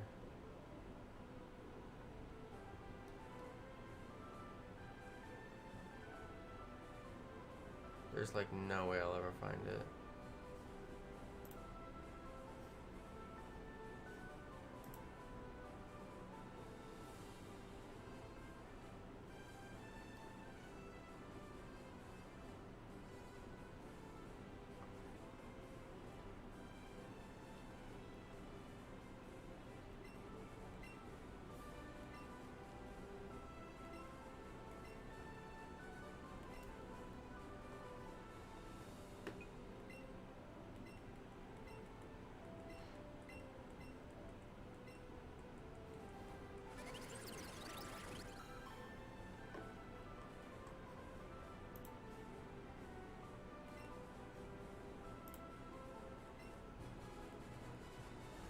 KABUTO.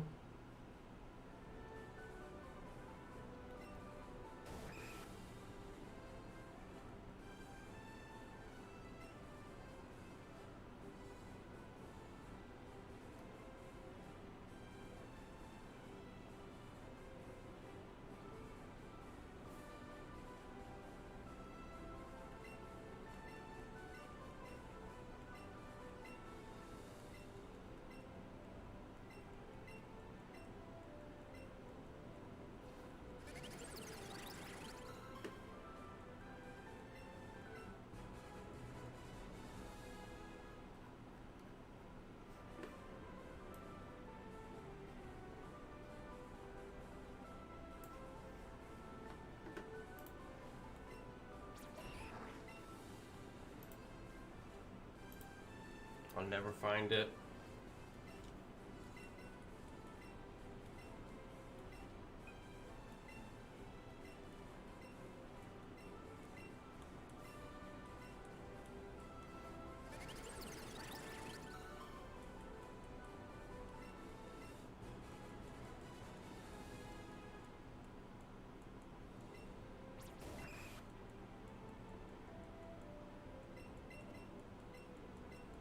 Well, thanks for watching the stream, everybody. So glad to have you guys on the stream, and thanks for hitting the like button, everybody who already did. Really appreciate that. Gotta stay hydrated, everybody. Keep that water cup full. Mine's about empty. We'll have to take a break here in a second.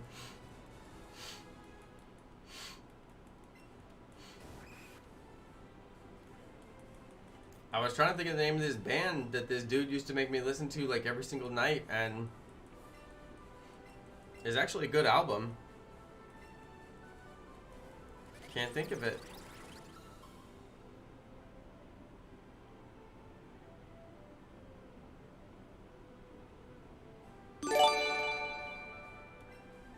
Hey, thanks for subscribing. Hey, shout out to Edric Arts. Shout out to Jacob Early. The only Juice WRLD song I'm on right now is Wishing Well. I have one of the top comments on that video. Hey, thanks for subscribing. New people, I really appreciate that. If you guys are new to the channel, check out my pinned video. I'm giving out a free Nintendo Switch, and I'm really not joking whatsoever. This free Nintendo Switch right here. Alright, I'm really going to give it away to one lucky winner. Could be you. But make sure you guys subscribe. Make sure you guys check out my pinned video.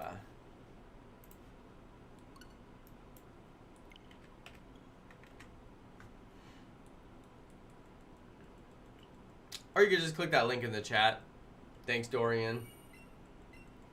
Wishing Well's favorite of all time. Yeah, Wishing Well's pretty good one. Wishing Well hits me in the feels because he really had a lot to say on that song.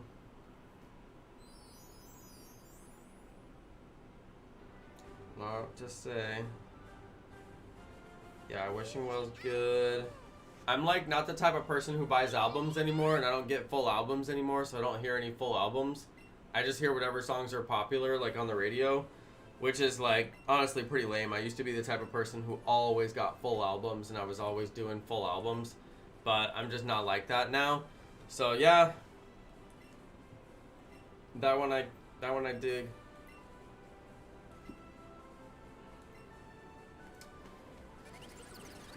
They did the official music video for that one, and it showed up on my recommended, so I was watching that. It's an adult music video, not for kids.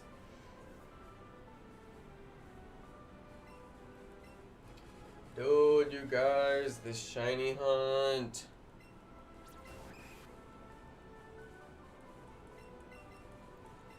Is breaking me.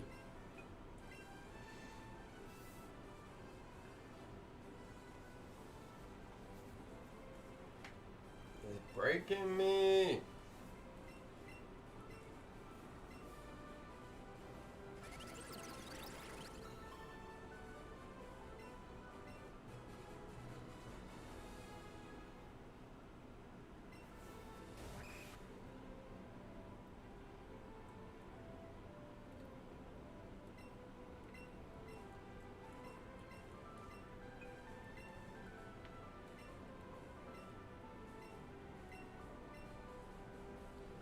Oh my goodness. Krishna's got to change her contacts. I've never done that, but I hear it's kind of hard to do. Hey, shout out to Rye Dog, our most recent winner. Yeet. I gotta mail him his prize.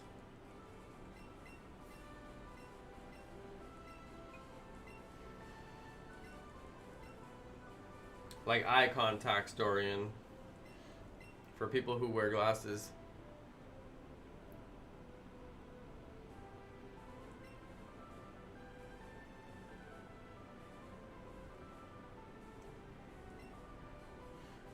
You basically just grab the other one, like the old one, out of your eye, and then you put a new one in.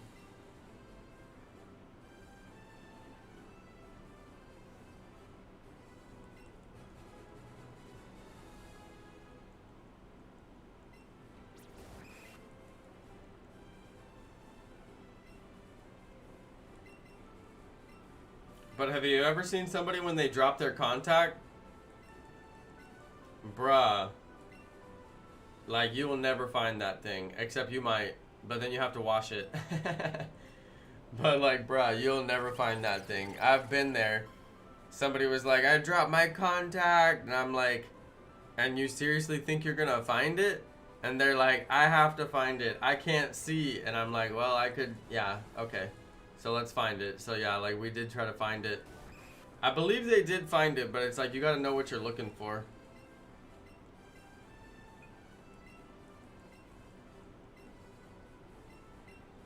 Monster Hunter? Yeah, I heard about that game. Who makes that game? I know I asked you that before, I forgot.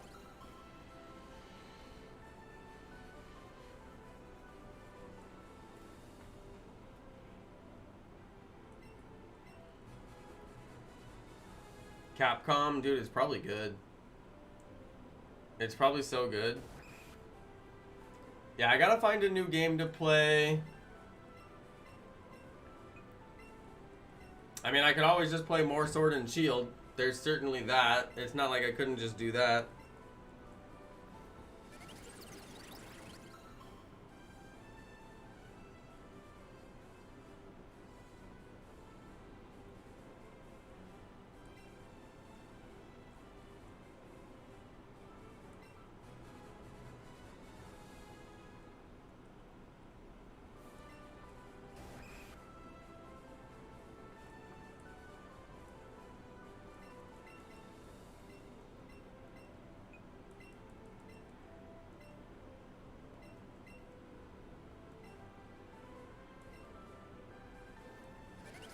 This is crazy.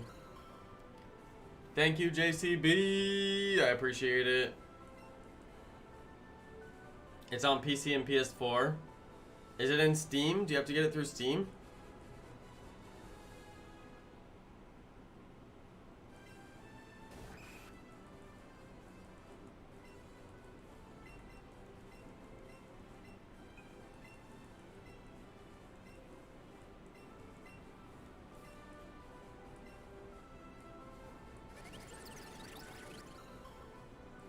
Yo, Ty Little Tech Guy is here. What's up, Ty? Hey, bro. Dude, I'm so out of it tonight, you guys. So out of it. Dude, I've had like no energy this week. It's okay though. Actually, I had a lot of energy yesterday, but I don't know where it came from. It was like adrenaline or something, because yesterday was a busy day and so was today. But man, you know when you work hard, you just really feel it. So yeah, I'm just feeling it. That's alright though. I was thinking about taking some vacation time and working on the channel. Doing some videos that I want to catch up on. Day 40, how do I feel? Dude, I'm wrecked. I'm wrecked. I'm a shell of the man that I once was. Only one thing will make me whole again. And that is Shiny KABUTO.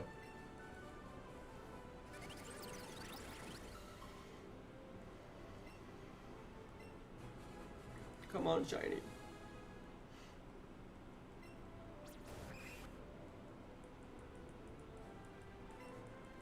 I know, I'm sinking further and further into my chair. I'm just getting lower and lower and lower. And then eventually my pants are gonna ride up like so high that I just have to like stand up and like pull them out of my chubby cheeks.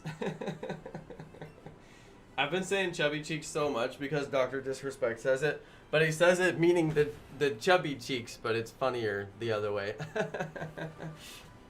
Yeah, sometimes when I stand up, I really just have to pull my underwear, like, because, like, when you sit for so long, it just keeps on riding and riding. It's like, quit riding. Anyway, yeah, TMI. Yeah, that's TMI. That's TMI.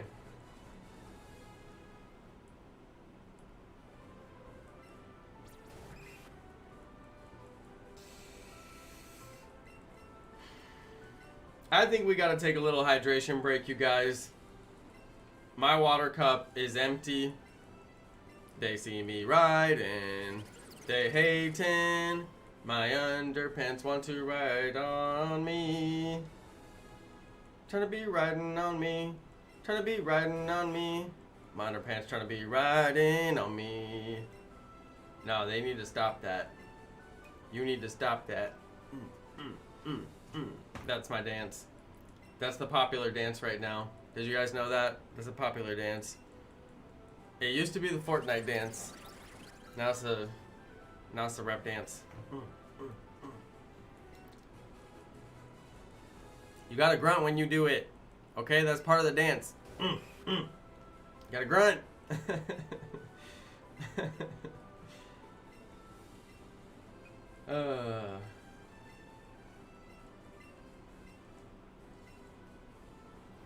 Oi, oi, oi.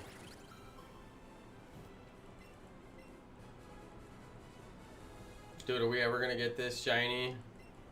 I can't even look anymore. I can't even look. You guys just tell me if it shines.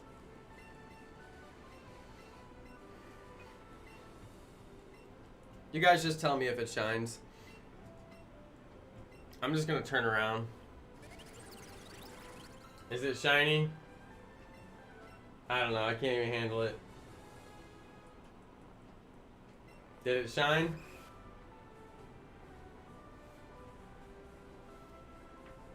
Nope.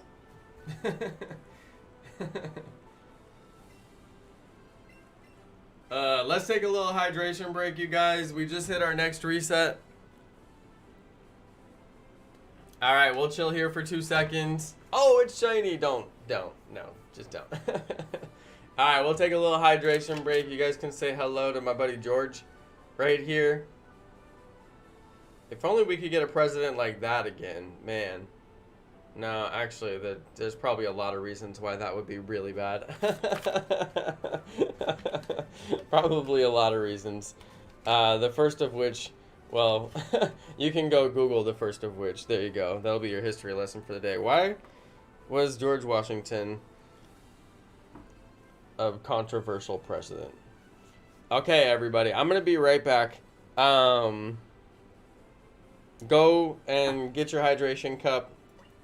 Okay, yes, I did know Justice Department is suing Google, antitrust lawsuit. It's honestly a little bit unfounded, because if you think about it, like, Google's response to it is legitimate.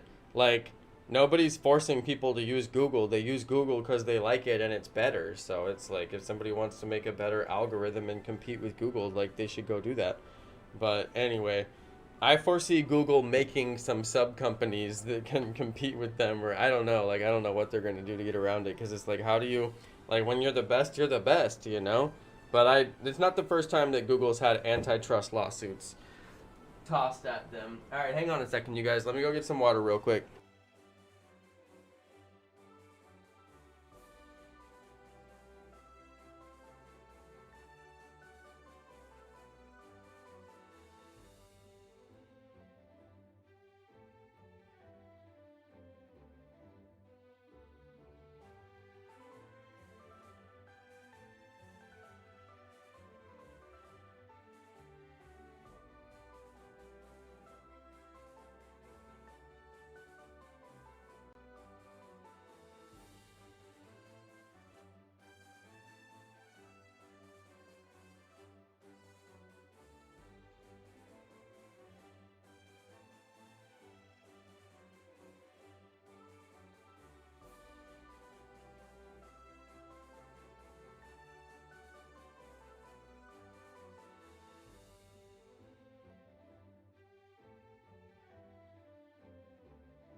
All right, we're back.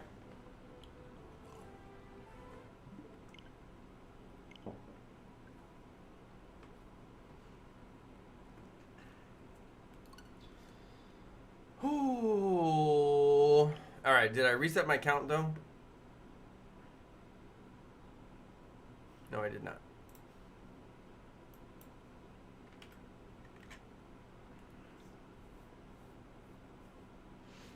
All right.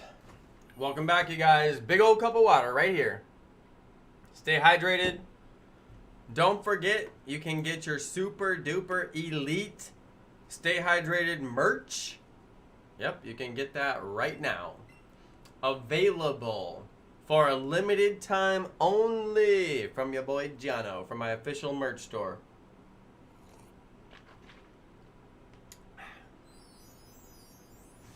I just found out that Pawn Stars is scripted and it ruined the show for me. Here's the deal, Jacob. Scripted is a loose word in the industry. Everything that you see on TV is scripted. You know what I mean? Like, they set up certain situations. They know which people they're gonna film on which days. Those dudes don't just randomly walk in there and they just happen to have the camera crew on site that day.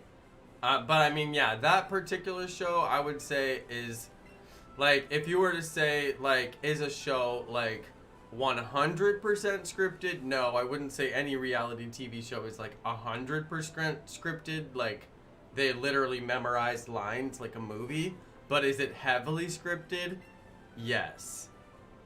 Now, a show that I would call a little bit more loosely scripted is, like, some of those HGTV shows where they buy the house. A lot of people don't know this. It kind of ruins it. But on a lot of those shows, they already know which house they're going to buy. And when they're touring the 3 houses and they're like, oh, which one am I going to buy? They actually pick people for that show who have already bought a house. And then they go fake tour 2 houses. And they empty the house that they already bought and make it look like it's empty, like when they bought it. But essentially, they already bought a house. And that's why they kind of poo-poo the 2 houses. And you already know which one they're going to pick. It's because they already bought that house, so they have a better reaction to it. But sorry, you know I have like an obsession with like my nails. It's like so annoying. I spent so much time like clipping them too, but then like little tiny bit like just bothers me. Anyway, yeah, I still watch those shows knowing that they're pretty much fake, but like. It's still fun to watch, like, especially the home remodel shows. I mean, they remodel the homes. The host doesn't actually do anything the whole time. They just act like they're swinging a hammer for the camera, but they actually don't do any work. But, I mean, like, are they... So, like, the HGTV shows, they're, like, a little scripted, you know? Because it's like, yeah, some of this is fake. They already know which house they're going to pick. And, you know, they already kind of know what designs they're going to go with and those things. But, the stuff that they say off the top is... It's not scripted necessarily, it's more produced. Like, they have a producer who's on site, and the producer is like, okay, you need to do this. Do this. So there's, like, some of those scenes that seem a little bit forced, that, like, they are forced. There's a producer who was like, hey, do this right now, or say this right now. This will be funnier, you know? Because if somebody just followed you around with a camera in your life, like, for a reality show, they're like, yeah, we just got normal people. They're not even famous and they're never been on TV before. We're going to stick them on camera. You know what they would do? They'd just be like, did you want to say anything? No, I'm good. I don't have anything to say. As soon as the cameras turn on, normal people are just like, somebody else want to talk? Like, you cannot get people to do anything. They have to have a producer that's like, okay, you say this, you do that, you go in here, you walk in there. The thing that bothers me so much is when they really, really fake, obvious fake situations. Like when they call somebody, right? Every time they call somebody on a show, I'm like, stop it. Just cut it out. Like, they call somebody, right? And they call somebody, and then like the other person picks up the phone, right? But how are you seeing it? You're seeing it because both of those people have a cameraman sitting, or woman, sitting in the room with them, right? You're seeing it because it's on TV, so there's a cameraman or woman, and they're in the room. So there's two camera people sitting in the room with the people that are supposedly calling each other. Like, oh yeah, I just randomly called you, but the cameraman was with you at the time that, like, oh hey! Oh, wasn't expecting to hear from you. You made the decision on which house you want to pick? Oh, you gotta tell me. It's like, it's fake. It's like, everybody knows that's fake. I think that there's some stuff like Pawn Stars. I didn't know that was fake. Honestly, doesn't surprise me, but I didn't know. It doesn't surprise me, but I didn't know. Right? But like those phone calls, everybody knows that's fake. Like the cameraman just happened to be there when you called. Come on. Nobody is buying that. Anyway, that annoys me because I'm like, yo, do you producer dudes actually think I'm stupid as a viewer? You think I'm dumb? You think I don't know that there's a cameraman in there? I don't know. I don't know. But anyway, maybe it's just me. Is it just me? People get so worried about fake news. I'm like, guys, there's fake reality out there. That's what you really need to be worried about. Fake news? Put that on the sidelines. There's fake reality out there. No, they've been faking reality since The Bachelorette. So, they've been faking reality for 23 seasons. No, I'm kidding. I don't know how many seasons they're on. I'm just kidding. And we actually watch The Bachelorette religiously. We love that show. Ty Little Tech Guy. Yo! Thank you so much, Ty. Put together all of your random conversations while shiny hunting in a compilation. They are so random and so funny. Hey, you know what? Somebody needs to do me a solid and just start feeding me, you know, random funny videos. And I'll post them. I promise I'll post them. Alright? I'll post them. But, like, man, if I could find the time to put together stream highlights, I might actually have a successful channel. Oh, man, dude, my finger is, like, you ever just get, like, the littlest, like, hangnail kind of... It's not even a hangnail. It's like my cuticle is, like, broken. I just need to clip it off. What am I doing? It's bugging the crap out of me. Dude, am I ever going to get this shiny?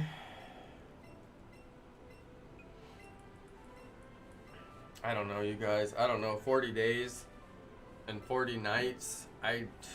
This is scary. This is scaring me. I'm in the range of like 8,000. We're almost to double odds. Like, I mean, what is this? The Bachelorette is so stupid. That's a fact right there. That's a fact. We still watch. You know what?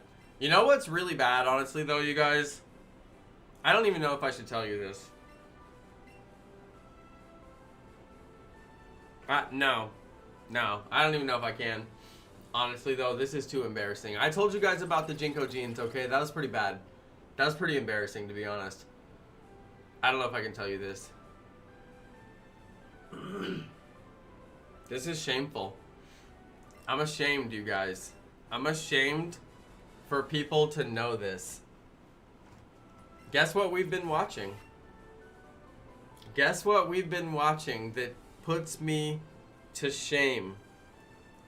I'm pretty sure, I don't know, like, this is so much shame that I'm pretty sure if I was Japanese, I might have to, like, punish myself or something, you know? Like, aren't they, like, really into honor in the Japanese society?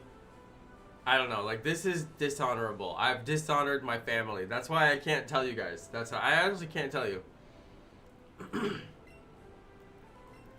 I thought people were gonna guess. I mean, I told you I watched The Bachelor, so that's already pretty bad. No, you guys, I'll tell you. I'll tell you. I'll tell you. Okay, I thought you guys were gonna guess, but... I thought I was gonna get some guesses out here, but that's okay. I'll just tell you. It's faster than you guessing. Okay? I just like to give you guys the opportunity to guess so that somebody can be like, yo, I was right. I was the right one. I guessed it correctly. Everybody loves that feeling, you know? But anyway, this show is shameful. I'm just going to tell you. I'm going to tell you before anybody guesses, and you won't even have a chance to guess. That's... Yeah. Now, how about that? Okay, you guys. It's, I actually have been trying to think of the name of the show this whole time. And I've been stalling. Truth be told. It's called, oh, you guys, this is bad. This is bad. This is bad. Springer, what is this, 1990? Azur, you are actually stuck in the 90s, bro. I don't think they even show Springer anymore. You guys. 90 Day Fiance. Now tell me you haven't got sucked in by your significant other. I think that there's a lot of people in the world who can relate to this. Your significant other has gone in hard on the 90 Day Fiance, and you can't get them to come back out. Once they go in, they're in, and there's a whole different world. They have before the fiance, and they have after the fiance, and now they're all watching the fiance on the couch, and I don't even know if anybody is a fiance anymore. I'm not even sure if the show is even still about a fiance. I'm pretty sure they're all divorced or married. I don't even know if anybody's still on the fence, if anybody's still working it out. I can't tell. But, yes, I've seen so many. I've seen so many. I thought after 90 days it would be over, okay? This is what I thought. I told myself, well, it's only 90 Day Fiance. She can only do this for so long. Eventually, it's got to bleed itself out, right? And the sad thing will crawl into the woods and die. No, it hasn't been that way. No. 90 Day Fiance keeps on going and going. It's the gift that keeps on giving, apparently. They're not stopping. I've seen episodes that I already saw twice. And I'm like, why are we doing this? You've seen this. And she's like, I just wanted to catch up because now I know new information and this reveals a new light on this situation. I'm like, stop. Like, no. Like, who's my favorite couple? You know who I really enjoyed watching there for a while, but it was like sad why I enjoyed it? I enjoyed it because I was like, that guy is the opposite of me. Like, I will never be that big of a baby, although I'm kind of a big baby in some ways. But remember he wasn't Filipino, but I think he was he Filipino? There's like the girl who went to the island and met the like kind of cute, kind of derpy looking, I swear they're Filipino, but I could be wrong. But it was like that couple, and then they just kept having babies. And I was like, how many babies can you have in 90 days? I was like, you can't even have a baby in 90 days. Like, how do y'all have two? Like, I don't even know. This show, they're like 90 Day Fiance. I'm like, I'm pretty sure the timeline on this show has extended far past 90 days at this point. I don't know what happened with the whole 90 day concept. But like, people out here got like multiple kids going on.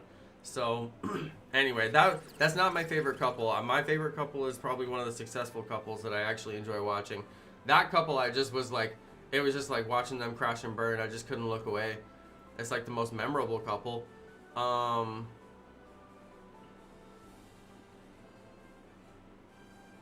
Let's see. I can't think of any couples that actually seem like they've been a success, to be honest. And I can't figure out who the people on the couch are. All these people are watching this thing on the couch, and I'm like, but wait, who are they? Why do I care what they think? Are they former 90 Day Fiancés? I can't figure it out. So I don't understand. There's a whole world that I've been dragged into unwillingly, and I don't fully understand it, and I don't want to. This is when I turn on the Animal Crossing, you guys.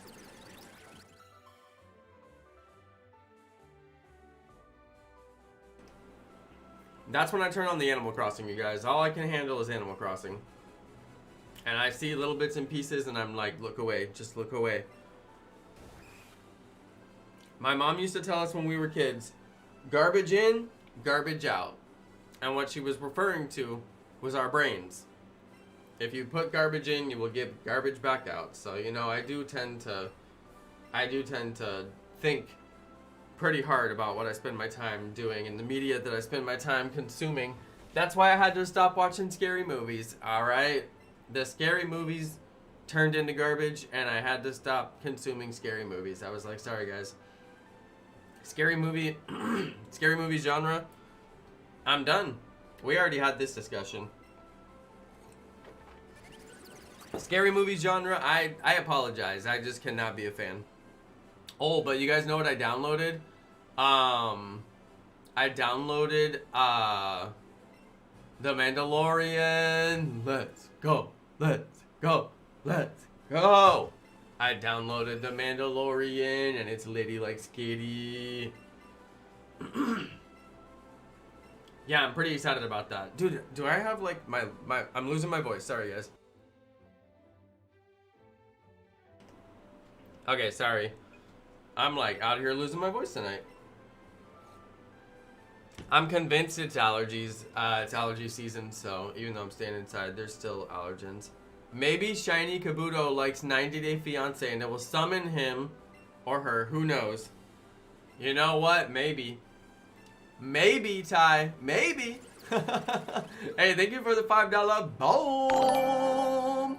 Hey, I really do appreciate that. That's lit. You know what? My donation message thing, look at this. It cuts off the messages. That's garbo. I gotta fix that thing. I gotta take some time and work on the stream. Ooh, that's garbo. It's actually bad. Hey, big thank you to everybody who's watching. Thank you for hanging out. I appreciate all my brand new subscribers and everybody who's been rocking a long time. So that's why I decided to give away this Nintendo Switch Lite console. Alright, I guarantee there's going to be like 10 to 30 people who are eligible to win.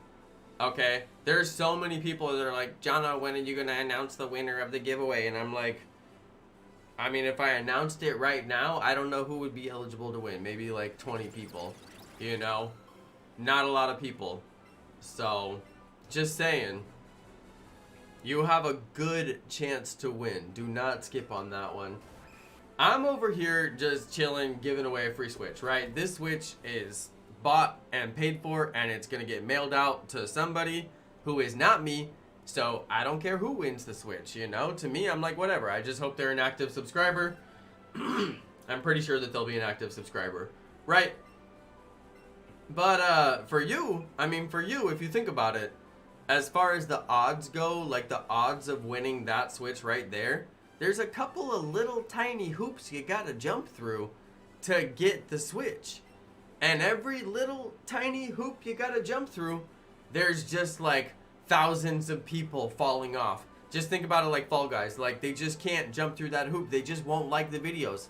They just won't comment the videos.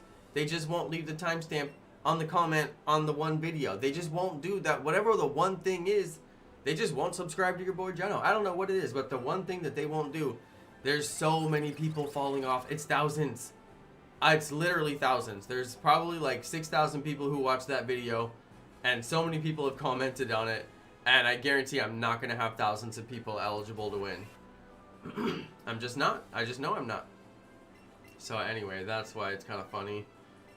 It's just kind of funny to me. I'm like, you know what? Do it, you guys. I don't care who wins. It doesn't matter to me. But if you're sitting there thinking, I never win, I'll never win. I never win anything. I'm just saying, this is the one thing you should actually do, because you probably will win it. And then you got the hardcore players out there, like Das and a couple other people who have been like posting crazy amount of comments trying to win this thing. Very aware of how to win it. Dude, I cannot get my voice tonight, you guys. I done losted my voice. I think I'll be okay. Let's see.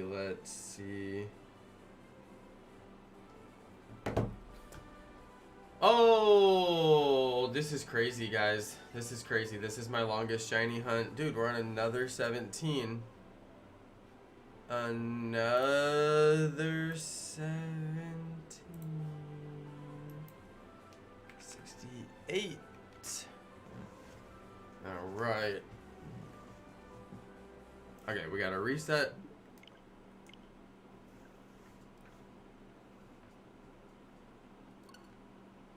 Yeah, Squeebers, I don't know who entered correctly. I'm not like keeping a list and checking it twice or anything like that. The day that I decide to do the winner, I'll just go randomly and like, I'll just go and scroll through all the comments and just check all the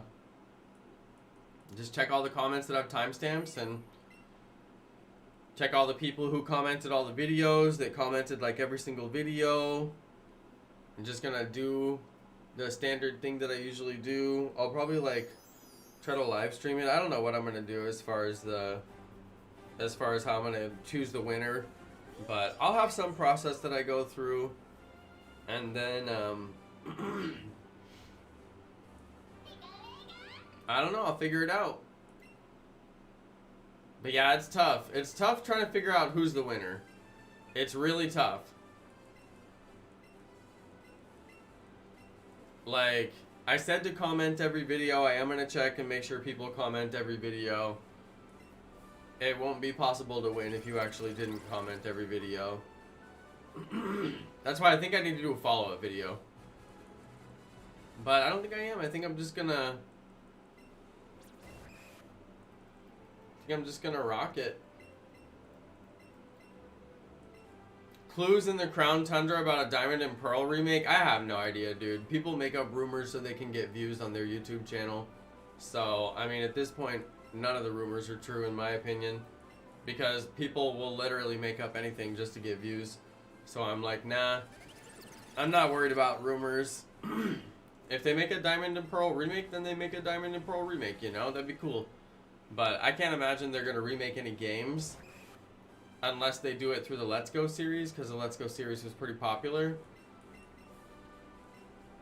I could see them re-releasing the games. I would like to see a re-release of the games for the Switch so that people could play all the Pokemon games on their Switch. Because I want to play Ultra Sun, Ultra Moon, and I don't want to have to get a 3DS or whatever. But we'll see. What do I know? I don't know. I'm not like the Poke expert. There's people who are. I'm just a lowly shiny hunter. Just a lowly shiny hunter. Just love collecting all the shinies. I have fun doing it.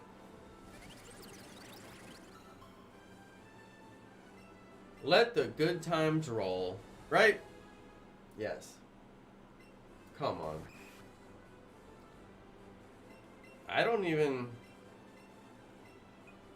Honestly, you guys, I'm flabbergasted. I'm dumbfounded. I'm really losing my voice too. I'm gonna get an ice cream. Alright, let me go get an ice cream, you guys. I'll be right back.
Okay, I'm back, you guys.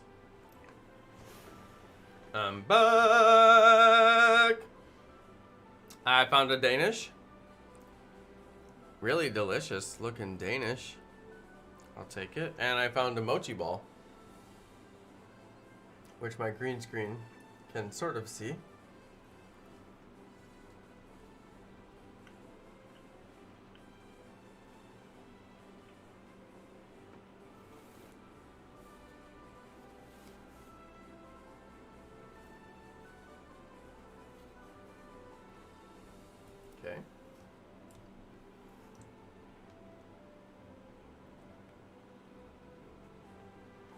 Oh. So cold.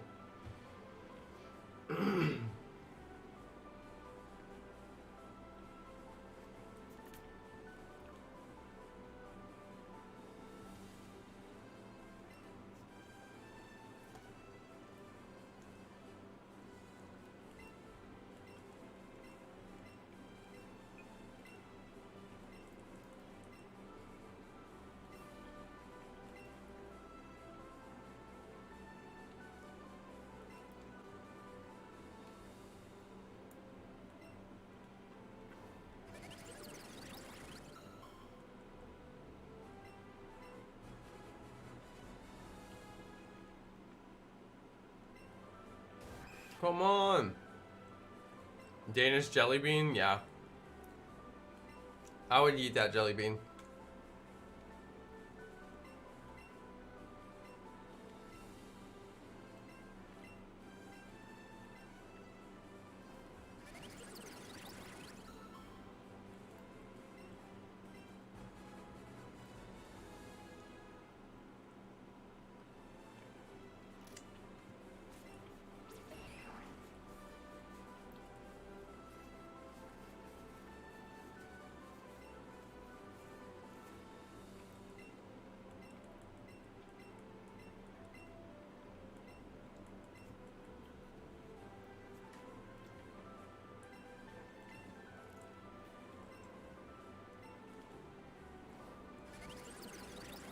That's good.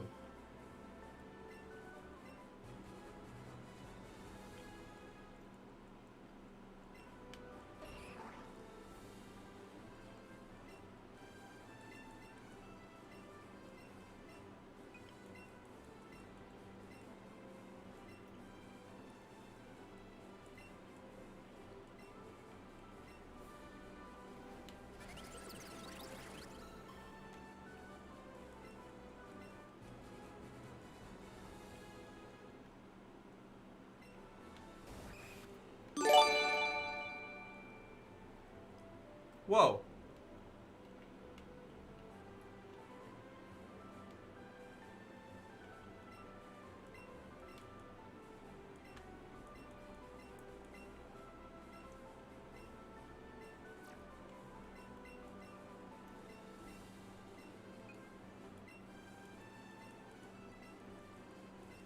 What's my longest regular hunt in Let's Go? I don't know, do legendaries count?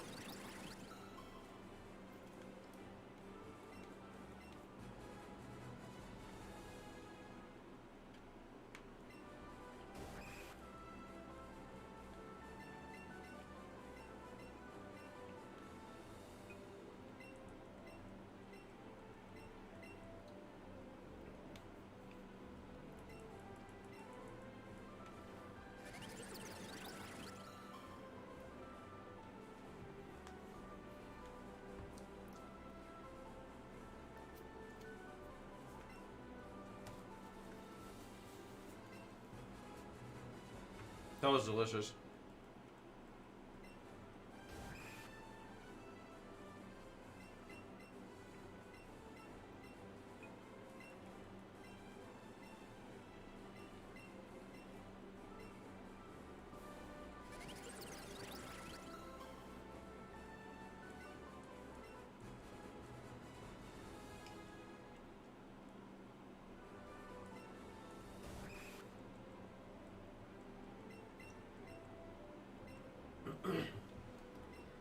Yes, I told wifey the other day that I'm of European descent and I need to have a good Danish in the house at all times.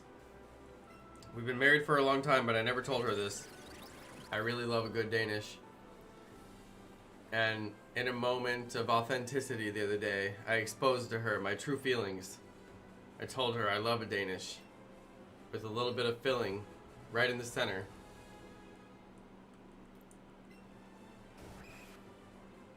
And she said, okay. And she got them at the store for me. I was like, yeet!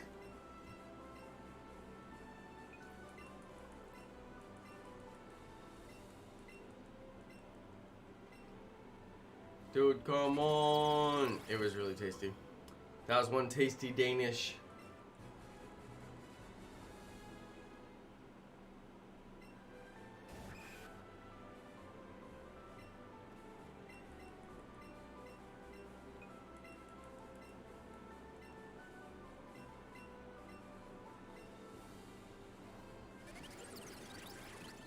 Why does this dude keep on saying Halloween Discord?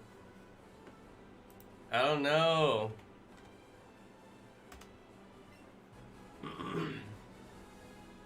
I don't even know.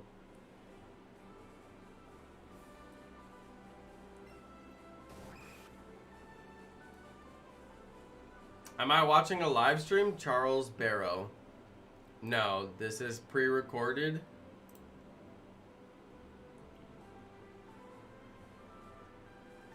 I pre-record episodes of me not getting the shiny. I pre-recorded 39 episodes of no shiny. Now we're on episode 40. Will we get the shiny? Nobody knows.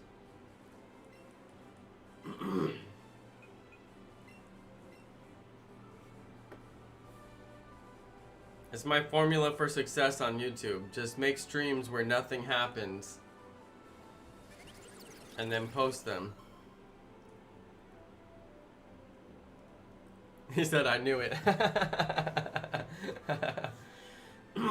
Yeah, I recorded this a month ago, man. I'm currently living in a bunker in New Zealand. But I recorded this a month ago, back when I was in the States.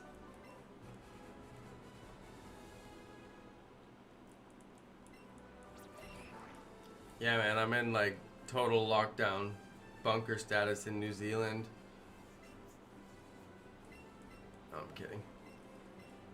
If I was funny, I would make a funny joke, but I'm not, so. Okay, let's go look at Nightbot settings.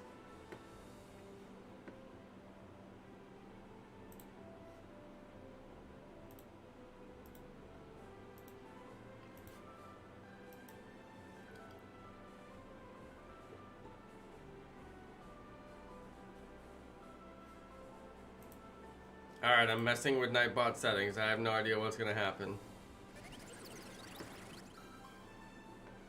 Hold on, hold on.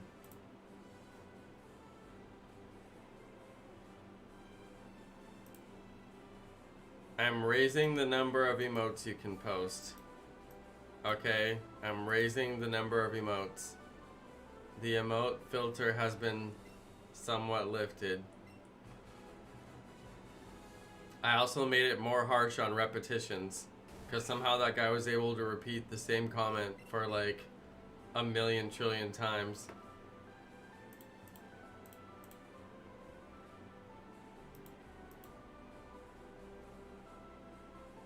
Hold on.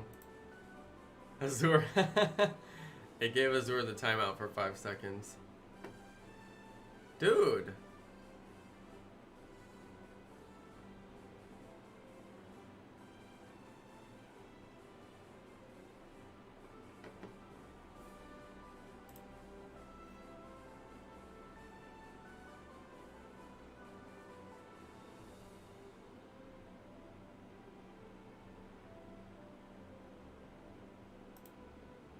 Okay, hold on. I significantly raised the filter for emotes, but somebody other than... No? It said message deleted by the Google moderator team. Hold on, PokeGeek. PokeGeek. It says message deleted by the Google moderator team.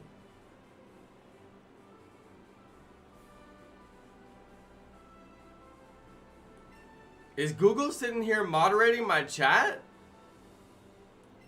Yo, hang on a second. PokeGeek's message got deleted. Koa, you know yours is never gonna work. That's 100 million. Look, I'm gonna show Koa's. I'm showing his, because that's obviously gonna get triggered by Nightbot. Koa, I hit show on yours so Nightbot can do whatever it's gonna do to you. Hold on, I don't understand how Nightbot determines, like, the member chat symbols continue to get hit. That's what I don't understand. Why didn't it get Koa for that message? I have no idea, dude. It gets people for the member chat emotes, but it does, like, I don't even know. When it timed out Azure, it didn't even give him, it didn't even say why. And I don't have it set to silent. Do I have any of them set to silent? Silent. None of them are set to silent. So it should, if it timed out Azure, it should have told Azure why it timed him out, which would tell me which rule. You should be able to post like 4 or 5 or 6 emotes. Maybe it finally got the settings updated. I think what I did worked.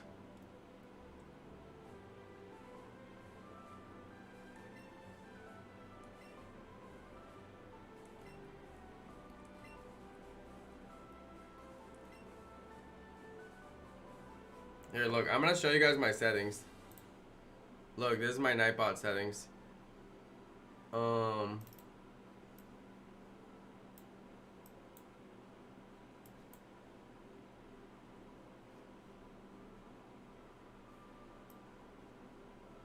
Look at this.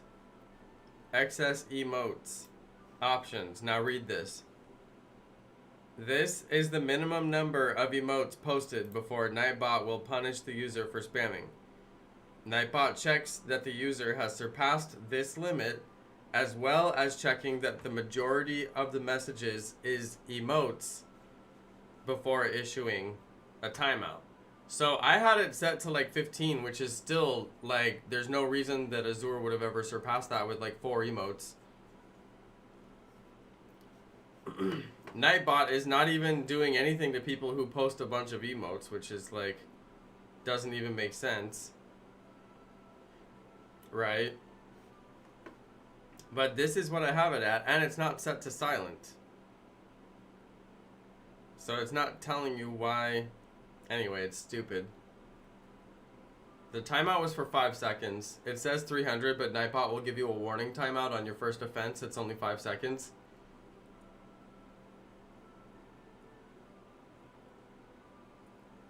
Anyway, I upped it to 70 to see if it'll stop triggering you guys. I think it's too high.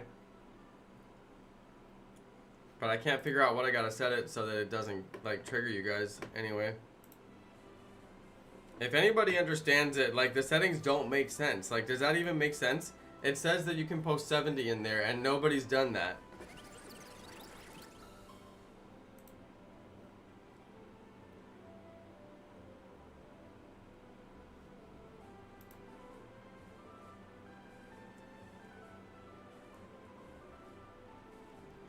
Yeah, I don't know. It doesn't work.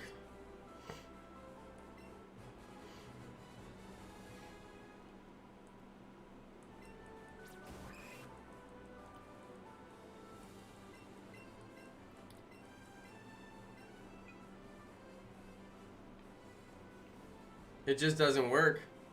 Like, people post a bunch of symbols and it gets them. And then Azure posts some symbols.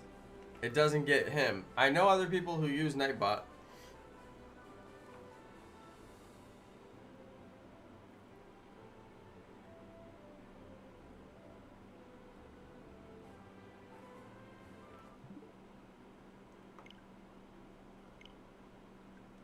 Yeah, I don't know.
I don't know.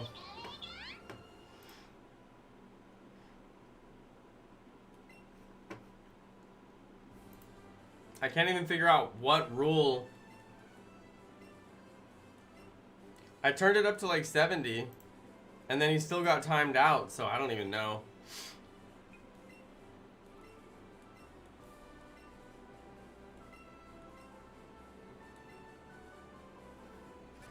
And meanwhile, it doesn't do anything about Koa posting the emojis, so I don't know. Nightbot just doesn't work as far as I can tell.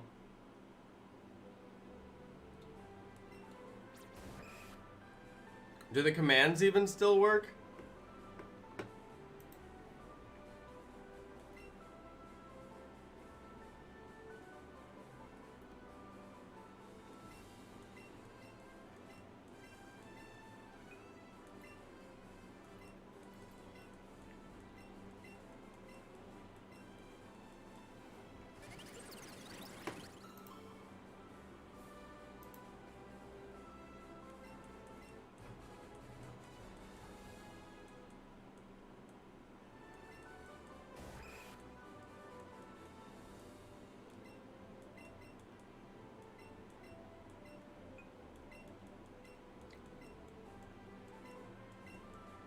Yeah, Koa, I don't know why it's not deleting your messages, but it deleted it deleted Dorian's message that had a bunch of doors in it. Maybe because it's all the same emoji, and some people posted all different emojis. I don't know, man.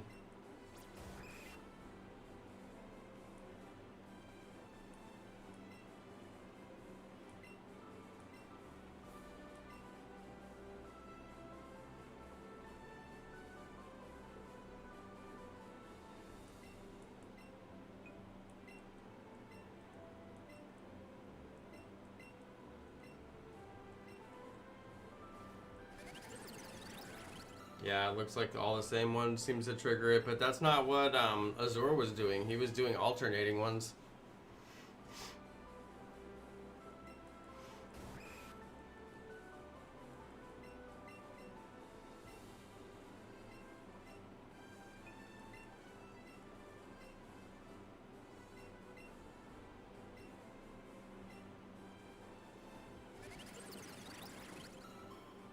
I know Nightbot timed out Azure, and I'm really offended by that. And Azure was doing just like a regular amount of emojis. And now I can't figure out. Dorian, your emojis didn't get deleted. It's still sitting there. The door and whatever that other one is.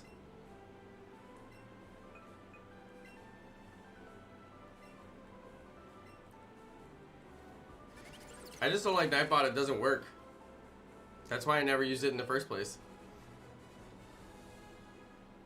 But I thought after all these years it'd finally be like decent. It's decent, but it doesn't like, it doesn't just like work like really well.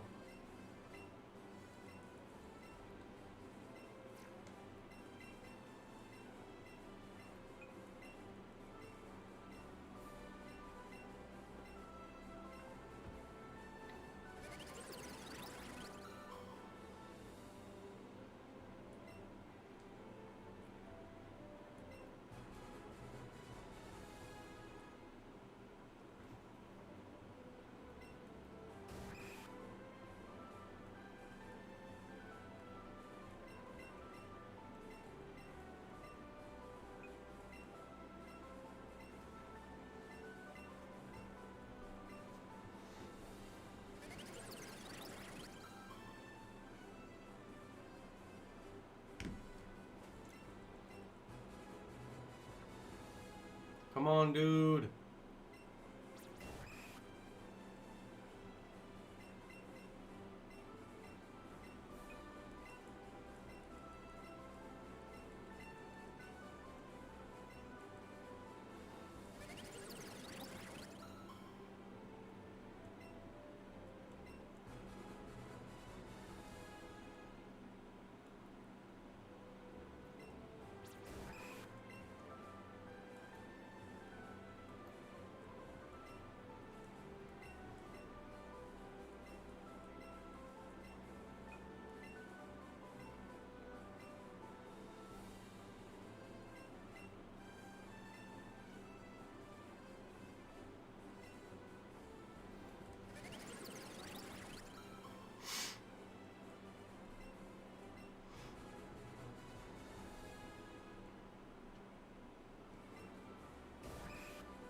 Yeah, 40 days, you guys. 40 days of absolute pain. Will we ever get this shiny? I don't know, man. I don't know.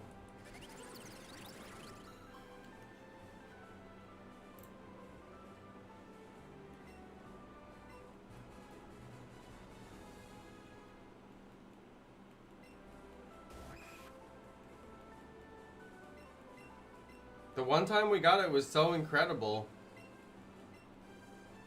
It was just sitting there green.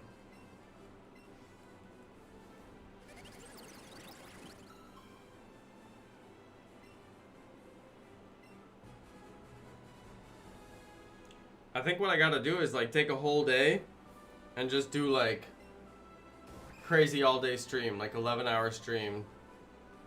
Just do like so many resets, get my reset counter up like another 1,000 or something. I'm thinking about it. It's gonna be a rough one, but it's like we gotta finish this thing. And then we still gotta get the Omanite. I mean, imagine.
Dude.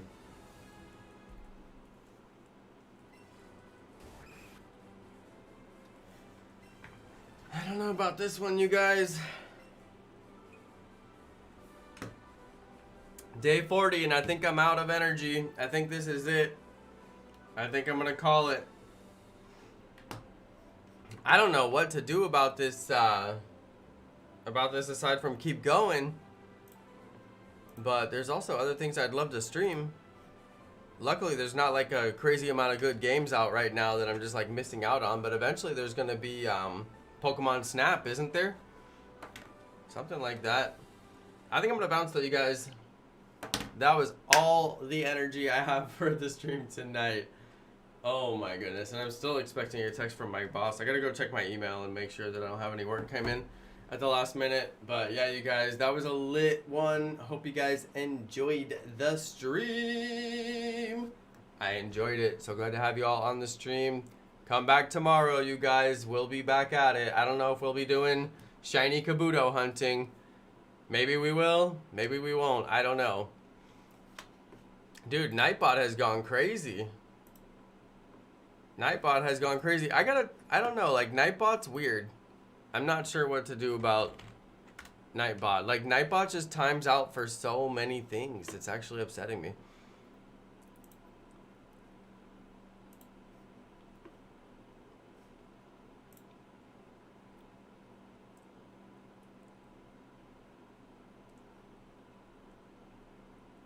It's like I may as well just turn off Nightbot. It's so stupid. The spam filter. Okay, I turned off Nightbot's emoji filter. You guys can post emojis. If people spam emojis, I'll just time them out manually. Because Nightbot is way too sensitive. It's making me upset. Alright. Hey, big shout out to everybody who watched. I truly, truly appreciate it. I am going to get out of here. I am done. I am done for the night. Hey, big thanks to everybody who watched, though.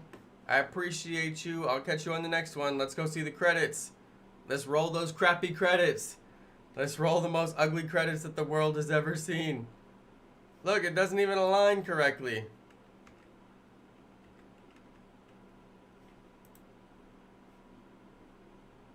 All right. Super chats. Iron Oxide, Ty Little Tech Guy, thank you. Those are the worst credits. They look terrible. Hold on, is it even aligned correctly? I think it's not. Okay, whatever. Good night, everybody. See you guys next time.